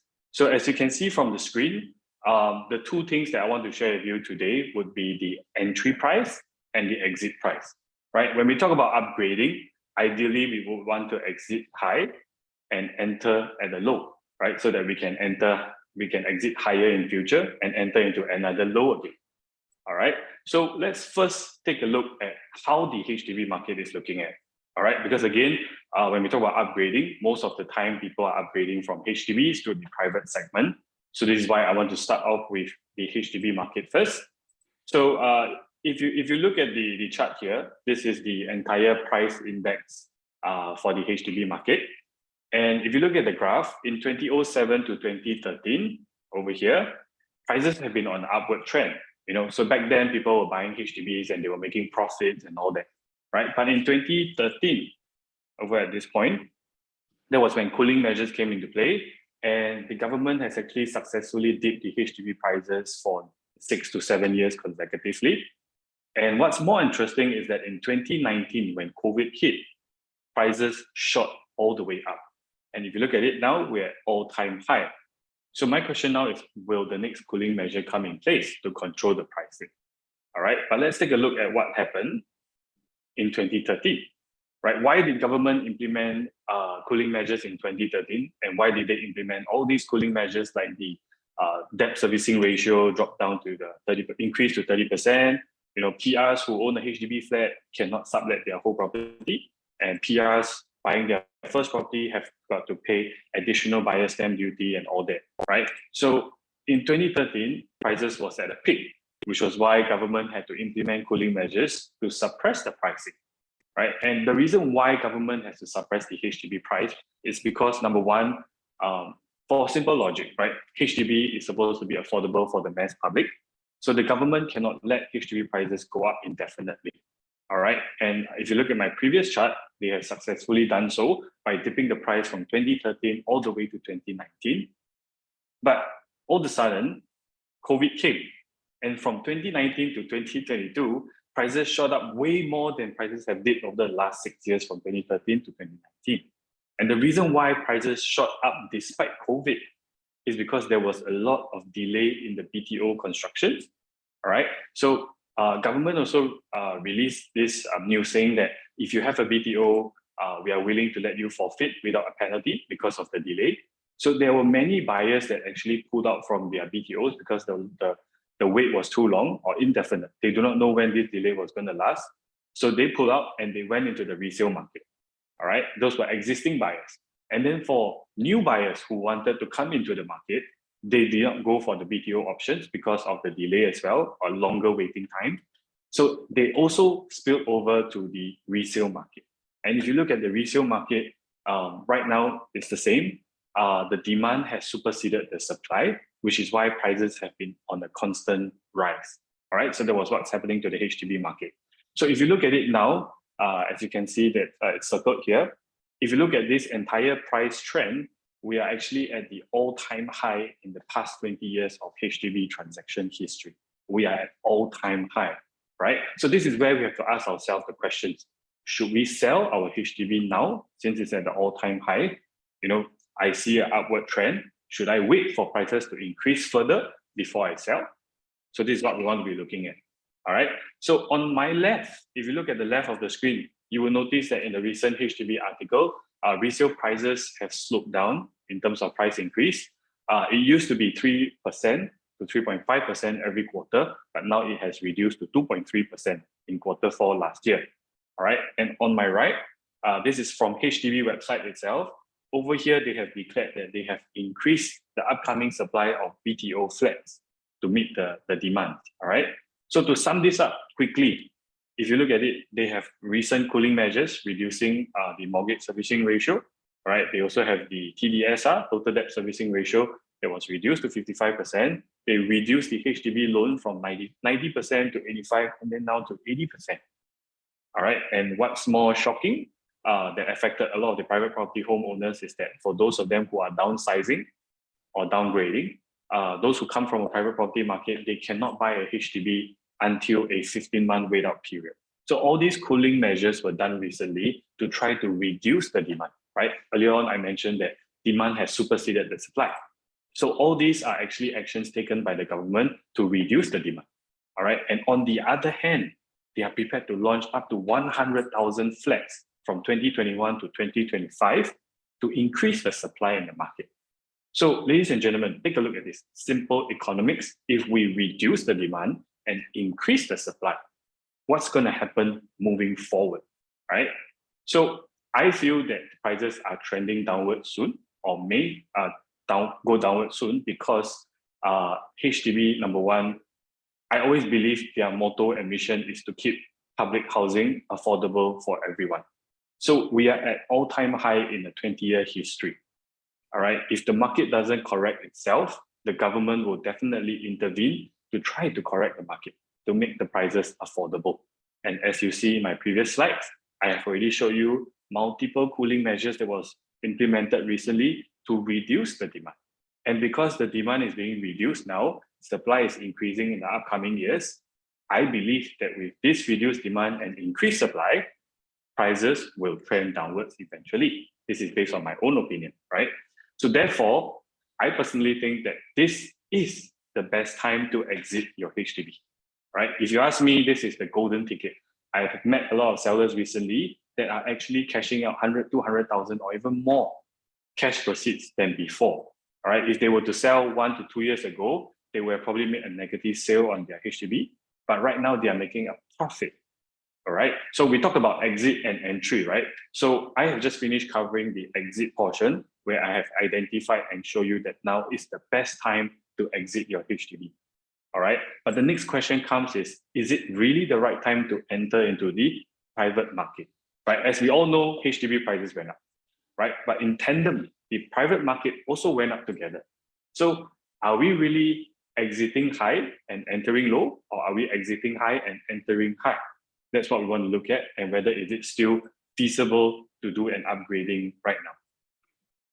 Okay, so in comparison, let's take a look at the private property market. Okay, so this is a 20-year private property market trend in comparison to our HDB, was also a 20-year period. So if you look at the 20 years trend, generally it has been on the upward trend. And right now I pull out the figures in 2013 to 2019, where government has implemented a lot of cooling measures to dip the HDB market, right? So in that same time window, on my top left here, it's the HDB price index, right? So I put it together with the bottom graph here, which is the private property price index. So in that same 6-year window, HDB prices actually dipped quite a bit. But on the contrary, in that same window, private property prices actually picked up quite a bit, right? Private property prices held well, even in the midst of the cooling measures that came in 2013. So this is already a historical data that proves to us that private property really does hold its prices well despite cooling measures, right? So this is just one indicator. Okay, so my next question is, since private prices has also went up, the golden question now is, can we still enter? All right, that's what we want to be looking at. So I feel that this is a problem. At this point in time, many buyers fall into this trap. All right, they always like to look back and say, oh, prices have increased. If I were to bought back then, prices were only so much. It would have been a lot cheaper if I bought it 1 year, 2 years ago, right? So they always look back. But this is the point where I feel, based on my experience, many buyers are losing out the golden opportunity here because they are always looking backwards, comparing at the prices that they have missed along the way. But I feel that there's no point in looking back and say, oh, I've missed this launch, I've missed that launch, I could have bought it at 1,002, I could have bought it at 800, 900 PSF, We don't have to look back anymore, right? What's more important here is we have to look forward to see if prices will continue to increase. Because what's happened in the past, we cannot control, we cannot turn back time, right? So moving forward, if I were to enter the private property market now, if we are trending downwards, fine, we don't enter. But if it's trending upwards, we enter. It's a very simple logic, but the problem is people always look backwards, and that prevents them from taking any action. All right, so let me help you here today to take a step forward and to look forward. All right. To help you understand what I'm trying to say, I pull out past data from a random condo like Caspian. All right, this is at Lakeside. Okay, so they launched in February 2006. That was about 17 years ago. All right, and 17 years ago, these people, the first wave of buyers entered 600 PSF. And in that time, 17 years ago, for somebody to enter a Lakeside condo at 600 PSF is crazily high, right? Back then, these people who bought in was buying in at a high price, right? But fast forward 17 years later, today in 2022, people are actually exiting from their Caspian condo at 1,004 to 1,003 PSF.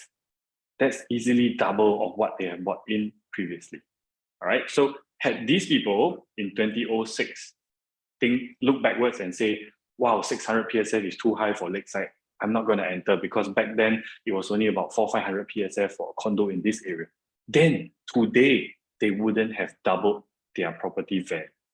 All right, they wouldn't have made a profit. So let me show you another example. Right, we have Florence Residences, which only had 54 units sold during their launch in 2019. And when they launched in 2019, they were launching it at about 1,005 per square foot, 1,004, 1,005 per square foot, and people deemed that it was too expensive. Simply because when they look backwards, there were property launching at 1,002, 1,003 PSF. So had they looked backwards, they wouldn't have gone in. But the people who looked forward and entered the market, look at the top of my slide here, the people who have entered in 2019, who sold in the recent months or last year, have made handsome profits of about 200,000 to 300,000, just a short span of 2 to 3 years. So this is a very classic example. If you look at it on the chart below, in 2019, people were entering at 1,004, 1,005. But towards the tail end, when Florence Residence was fully sold, people were paying 1,007, 1,008 PSF. Right? So this is a clear example that we shouldn't be looking backwards anymore. All right. So now let's take a look forward. Will private property prices continue to increase? So I have a few pointers which tells me that private property prices are likely to trend upwards rather than trend downwards. Right? And here are some of my reasons why. Because if you take a look at the current market supply, we are at all-time low. Right? Based on Q4 last year, Q1 this year's result is not out yet, but these figures are from URA, and all of you have access to these figures. All right, but based on the latest URA figures, quarter 4 2022, we only have about 16,000 units left in the market. All right, and if you look at past 10 years history, we have about 130,000 units that were sold over the last 10 years. So if we average that out per year, the absorption rate is about 13,000. And with our current supply of 16,000, we can only match up to the demand for about a year. So this shortage of supply has caused prices to increase because the demand has increased, the supply isn't enough to match the demand. Okay, and one of the next strong point that I believe in is the high land price benchmark, right? So don't look at the screen yet, but if you've seen on the property news lately, all launches has been launching above 2,000 PSF. And if you look at all the government land sales, the land bid prices have just been getting higher and higher and higher. Right, so just one glance around Singapore. These are all the upcoming launches. Some have already launched. Those numbers in red are the expected selling price based on their land bidded price. Those in green are also their expected selling price, but they are the ones below 2,000 PSF. All right, so I just want to make some amendments. This one at Jalan Anak Bukit is not going to be selling at this price. This is the reserve residences. The name has been released. We are expecting to be selling at 2005 to 2006 per square foot. All right, Dairy Farm has launched. It was launched at about 1,009 to 2,000, 2001 per square foot. So we are only left with 2 plots of land that we are expecting to hit below 2,000 per square foot. And these 2 are the EC sites that's coming up in Tampines and Bukit Batu. All right, but we cannot compare because EC naturally always has a lower entry price. But if we look at private property, none of the units here or none of the upcoming developments are going to be launching below 2,000 per square foot. So I always ask my buyers, Mr. Buyer, have you adapted to the new market norm? And what is this new market norm? I tell them this new market norm is 2,000 per square foot. If today you are buying a condominium at 2,000 per square foot, it's considered very, very cheap. Because on average, most of the properties now are selling about 2003 to 2004 to 2005 per square foot. Of course, we also have higher end developments that are selling 3,000 plus, even 4,000 plus per square foot. Right, but on average, 2005, thereabouts. So I feel if you can get anything in the market now that's at 2,000 per square foot, it's considered very, very cheap. All right. So another factor that I feel why prices for private property is not going to trend downwards is because in the recent years, when COVID hit, right, a lot of the central banks were printing money and things like that, right? So inflation has hit us hard during this time. So construction costs increased, material costs increased, land costs also increase. And if you look at the foundation or fundamentals of real estate, it revolves around the land and the construction process, right? So even if I keep the marketing and the developer's profits margin the same, with the land costs and construction costs increase, the upcoming launches are just going to get more and more expensive. So with this high potential for prices moving forward because of inflation, because of the strong land bidded price, I feel prices are still going to trend upwards for the private property market. Right. So in conclusion, I think that it's a good time to exit your HDB and a good time to enter the private market. Right. If it is not convincing enough, let me just put these 2 products side by side. All right. I'll give you a direct comparison now between the HDB market and the private market over the last 2 years. Okay, so let's take a look at sales price first. Sales price for HDB and sales price for private. So in 2021, HDB sales price went up by 12.3%. All right, and in 2021, for private property, prices went up by 10.6%. And then in 2022, 9.9% for the HDB market and 8.6% for the private market. So as I mentioned earlier, both HDB and private market went up in tandem together. All right, and if you look at the graphs below, again, these are from URA and all of you have access to these numbers. All right, but what I'm trying to tell you here is that in the last 2 years, both market went up, but one went up higher than the other, right? So in this case, HDB prices went up more than private. Isn't that not a good time to exit my HDB and enter the private property market? Next thing, we look at the rental prices for both HDB and private, right? In 2021, there was minimal to almost no increase in terms of rent. But for the private market in 2021, prices went up by 9.9%. That's a significant difference. And in 2022, the HDB market rental rates increased by 23%, followed by 29% for the private market. So in short, private property market rental went up more than the HDB market. All right, and to sum this up, right, number one, HDB sales price increased more than private. Buy which one better? HDB sales price increased more, right? So if I buy private, technically I'm buying in at more value because it didn't increase as much as my HDB. So for those people who are planning to sell their HDB and upgrade to a bigger HDB, it's really a time for you to reconsider. If your finances allow, you might really want to consider the private market because the price increase wasn't as much as the HDB market. And as I showed you earlier, the HDB market is expected to trend downwards. All right, next we look at rental. Private property rental increased more than HDB. Very clear cut, which is better? Definitely the private market because private rental increased more than HDB. So today, if I buy a private, my rental yield gains will be more than if I were to buy a HDB today. All right, so if I were to combine these 2 points together, HDB sales price increase, private rent price increase, it's still the same. It still points towards private property market being a better purchase in the current time, right? And I'm only speaking for now. These numbers may change along the years, but what I'm speaking is now, right? So at the end of the day, to me, this is a golden opportunity for upgraders like yourself, because number one, we're at all-time high for the HDB prices in the 20-year history.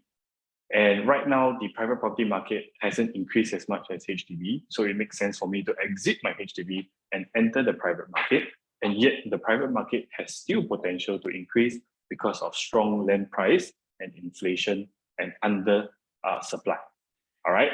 So if you are in with me on the private property purchase, next, I want to recommend you a product that I think you can look into and a product that I believe it's a good buy. Okay.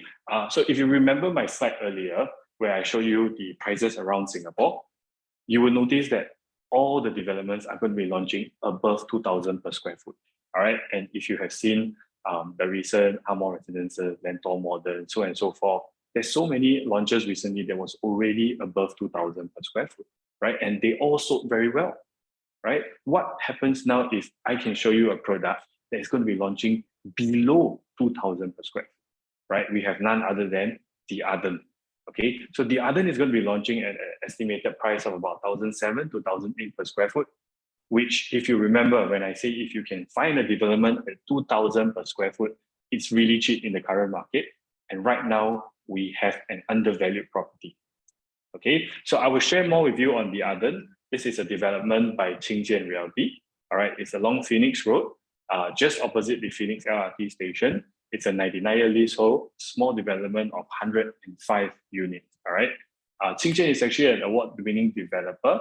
They have won multiple awards from BCA Green Mark, so on and so forth. Right.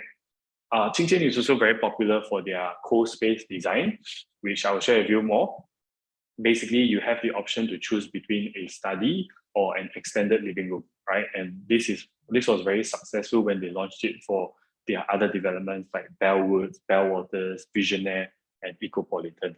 All right, but do take note that not all the unit designs actually come with the co-space layout, but I will share with you on the floor plan short. Okay, so for the Arden, we do not have 1 bedders, we do not have 5 bedders. It's a small development ranging from 2 bedrooms all the way to a 4-bedroom plus study.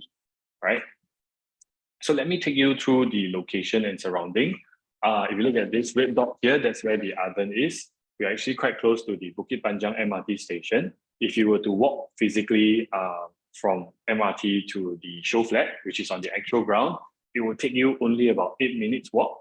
Yeah, so it's pretty convenient. And for Bukit Panjang MRT station, it's integrated. You have your malls, you have your residential, you also have your bus interchange there.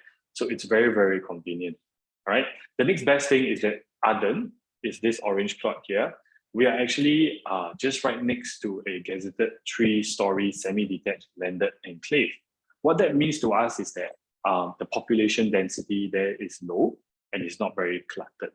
All right. So it's pretty comfortable living And we're also well connected by MRT. As I mentioned, we are near to Bukit Panjang MRT, which just a few stops away takes us to to Botanic Gardens, to Stevens, Newton, and even Bugis, right? So all these are just within 20 to 30 minutes away.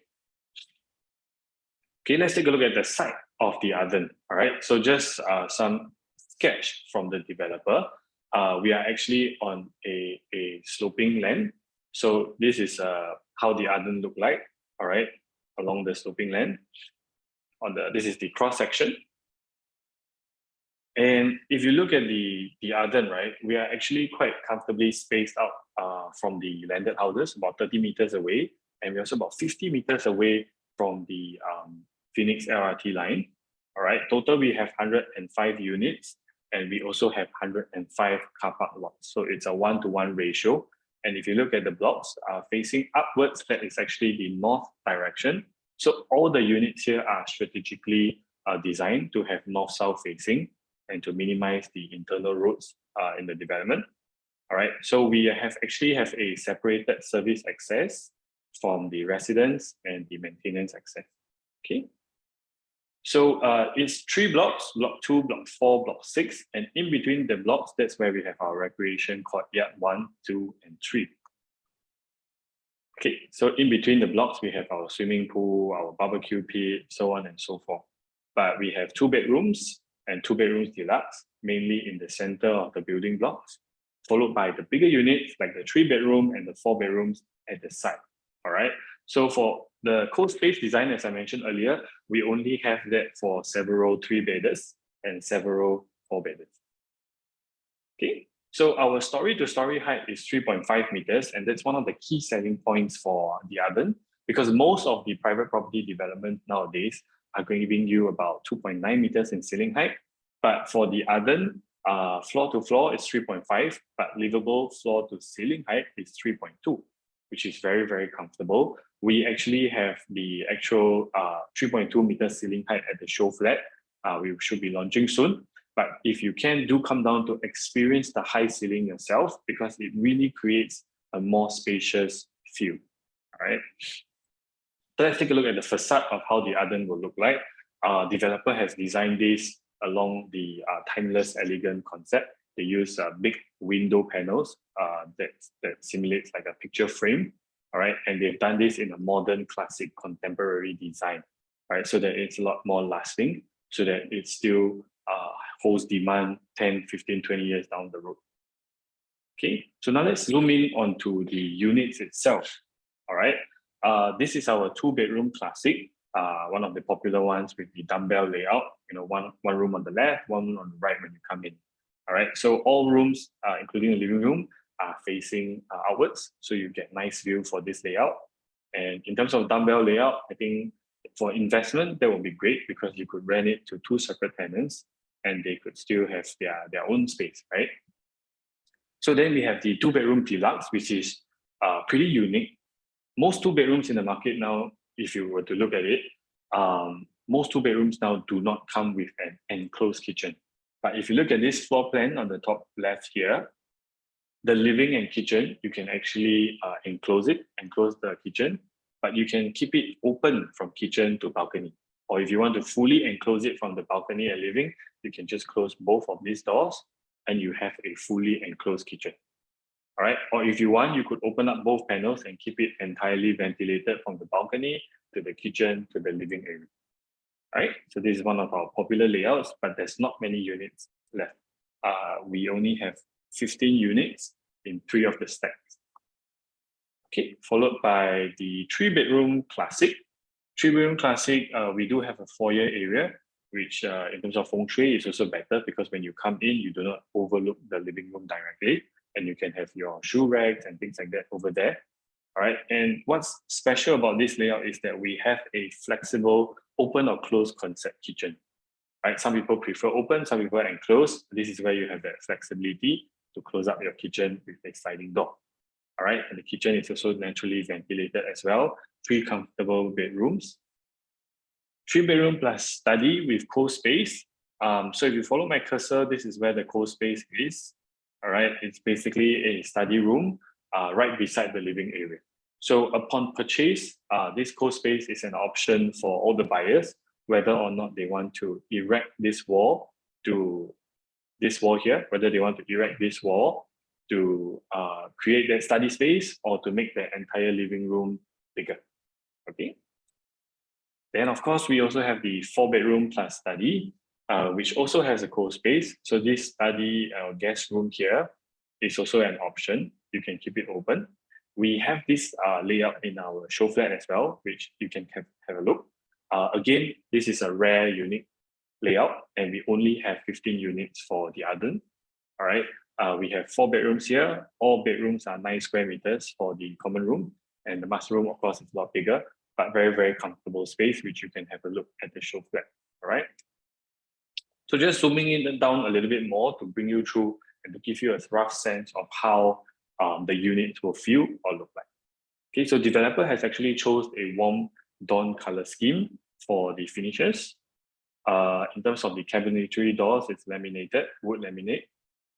And for the kitchen area, the countertop and backsplash, we are using quartz, right? And for the living room, bedrooms, bedroom flooring, they are actually using natural timber, Burmese parquet, and then porcelain tile for the living, dining, and also the kitchen area. Okay, so generally this is how the design will look like. And then they are providing actually high quality finishing for your kitchen appliances from Bosch. Most developers actually cut back on this at times to maximize their profit. But despite it being an undervalued property, developers are not saving on that. All right. So this is a rough view of how your toilets will be looking like. Bedrooms cabinet. Master room, walk-in wardrobes for the 4-bedder. And this is just to show you roughly how the oven will look like from the front along Choa Chu Kang Road. Right, this is from the pool deck area, recreation yard.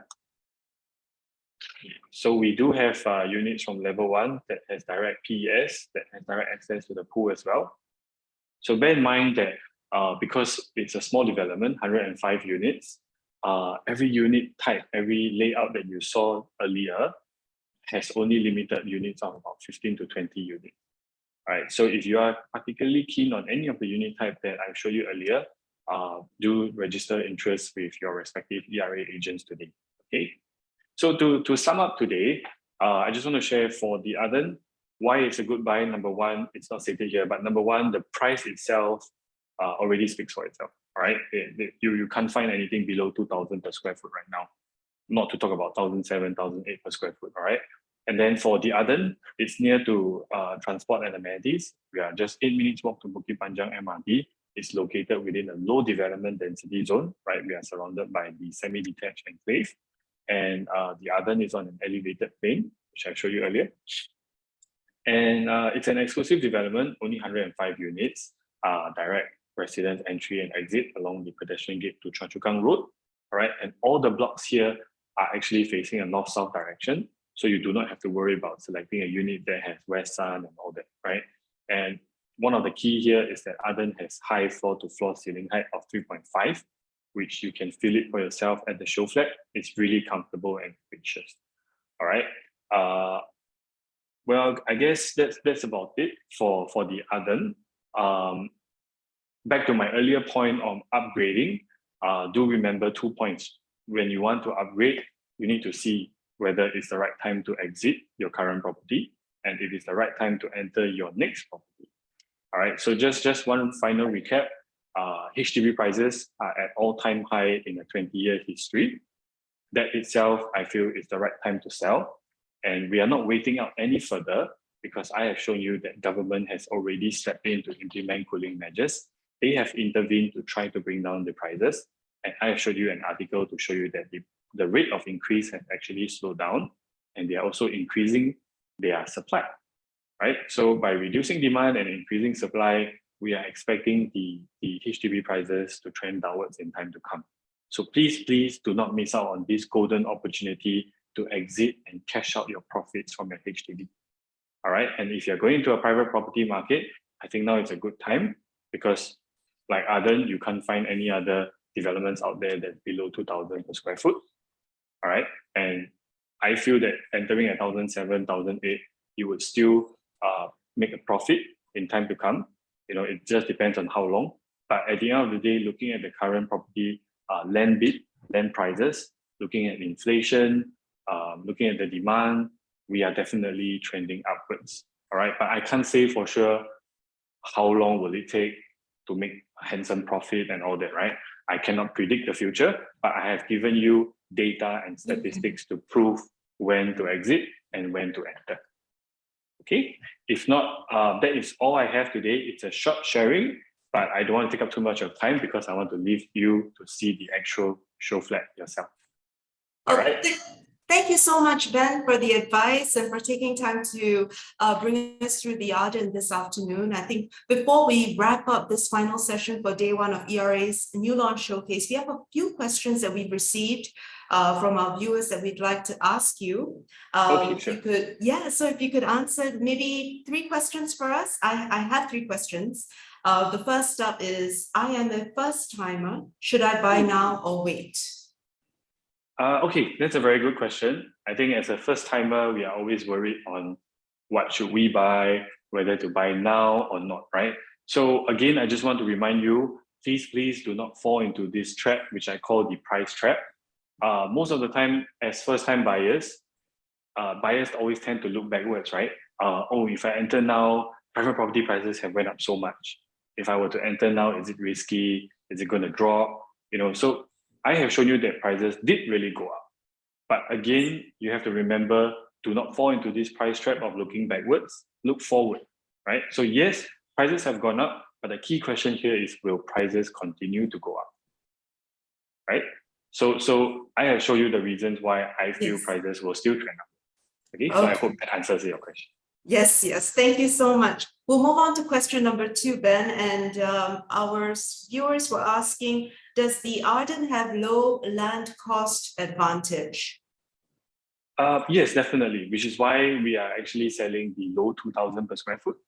It's because of initially Qing Qian actually bought the land pretty low, and at the end of the day, there was some delays on the launch. We have delayed by about a year, so they bought it quite a while back, and therefore they have this low land cost advantage. Otherwise, they wouldn't be selling at this price, because if you look at the recent land bids, it's all above 1,000 to about 1,200, 1,300. Exactly. Yeah. Yes. So their estimated launch, if they are bidding in about 1,000 to 1,300, would be about 2,000 to 2,300 per square foot on the sales price. So you definitely have a low land advantage for the other. Thank you, Ben. And last but not least, I have a very short question. It goes, what is the exit plan? You mean for the other? Well, Yes. I suppose you're asking for the other, right? So I guess the exit plan at the end of the day would be to see whether you would be able to exit with a profit, right? We all want to buy a property and exit with a profit at the end of the day. So I feel that the exit plan here is extremely safe, because if you compare to all the projects in the market now, we are one of the lowest, if not the lowest entry price. Wow. So when we exit in time to come, we have that lower price advantage. So think about it. People who are entering at 2003, 2005, they have to be selling at about 2007 to 2009 to make a decent, or maybe just break even, right? So, but if you are entering at 2007, 2008, we can afford to sell at 2000, 2001 in time to come, which is still going to be the lowest price among all the launches in time to come when they hit the resale market. Precisely. So it's definitely safe in that sense. So for the other, you don't even have to wait for, in my perspective, I don't think you even need to wait for 10 years, right? Looking at the market trajectory, I think, 5 years or so, you'll probably see profits already. Wow. Well, of course, I can't guarantee the amount of profits. Yeah, but to me, it definitely is a safe investment or for own stay, right? Simply because the entry price is low, because of question 2, right? The low land cost advantage.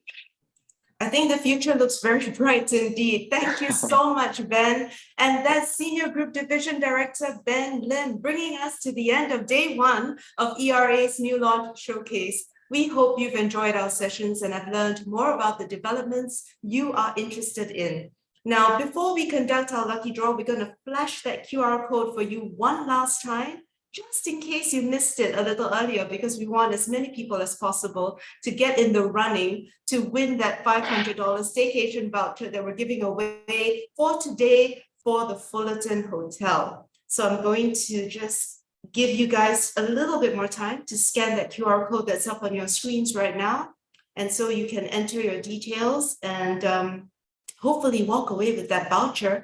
We're going to draw a winner in just a bit, but I would also like to take this opportunity before we select our winner to also flash you another QR code after this very shortly to invite you to join day 2 of our new launch showcase. So that is happening tomorrow, also at 1 p.m. all the way to 5 p.m. because tomorrow we will be covering another 4 hot projects that you want to learn more about. And tomorrow we will also give away another $500 staycation voucher for yet another luxury hotel. So please stay tuned because we'll be running through CT Food Next, Newport Residences, the Reserve Residences, and Lentor Hills Residences.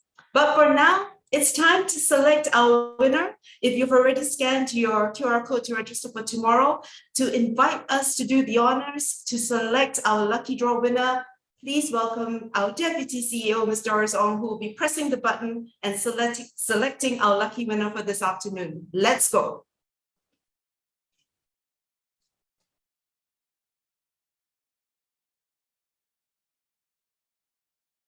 And we're running the names through the system. This is an electronic selection, and the system will be coming up with that winner's name in just a bit. As soon as we hit that button, it's rolling, as you can see. And congratulations to you, Mr. Andrew Chia. I hope you're still with us.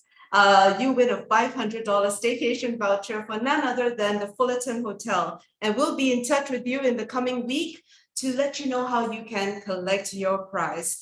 For now, please allow me to say a big thank you to all of our leaders, Rainer, Eugene, Alfie, and of course, Ben, who made the time to share their expert tips and insights with us this afternoon. Thank you so much to Ms. Doris Ong, our Deputy CEO for APAC Realty and ERA Singapore. And most importantly, a massive thank you to each and every one of you tuned in this afternoon. We hope you've enjoyed yourselves and we wish you all the very best in your property purchase and investment journeys. My name is Veronica, and on behalf of our ERA family, we wish you a wonderful weekend ahead.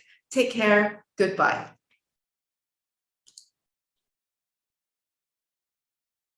Today is a highly symbolic event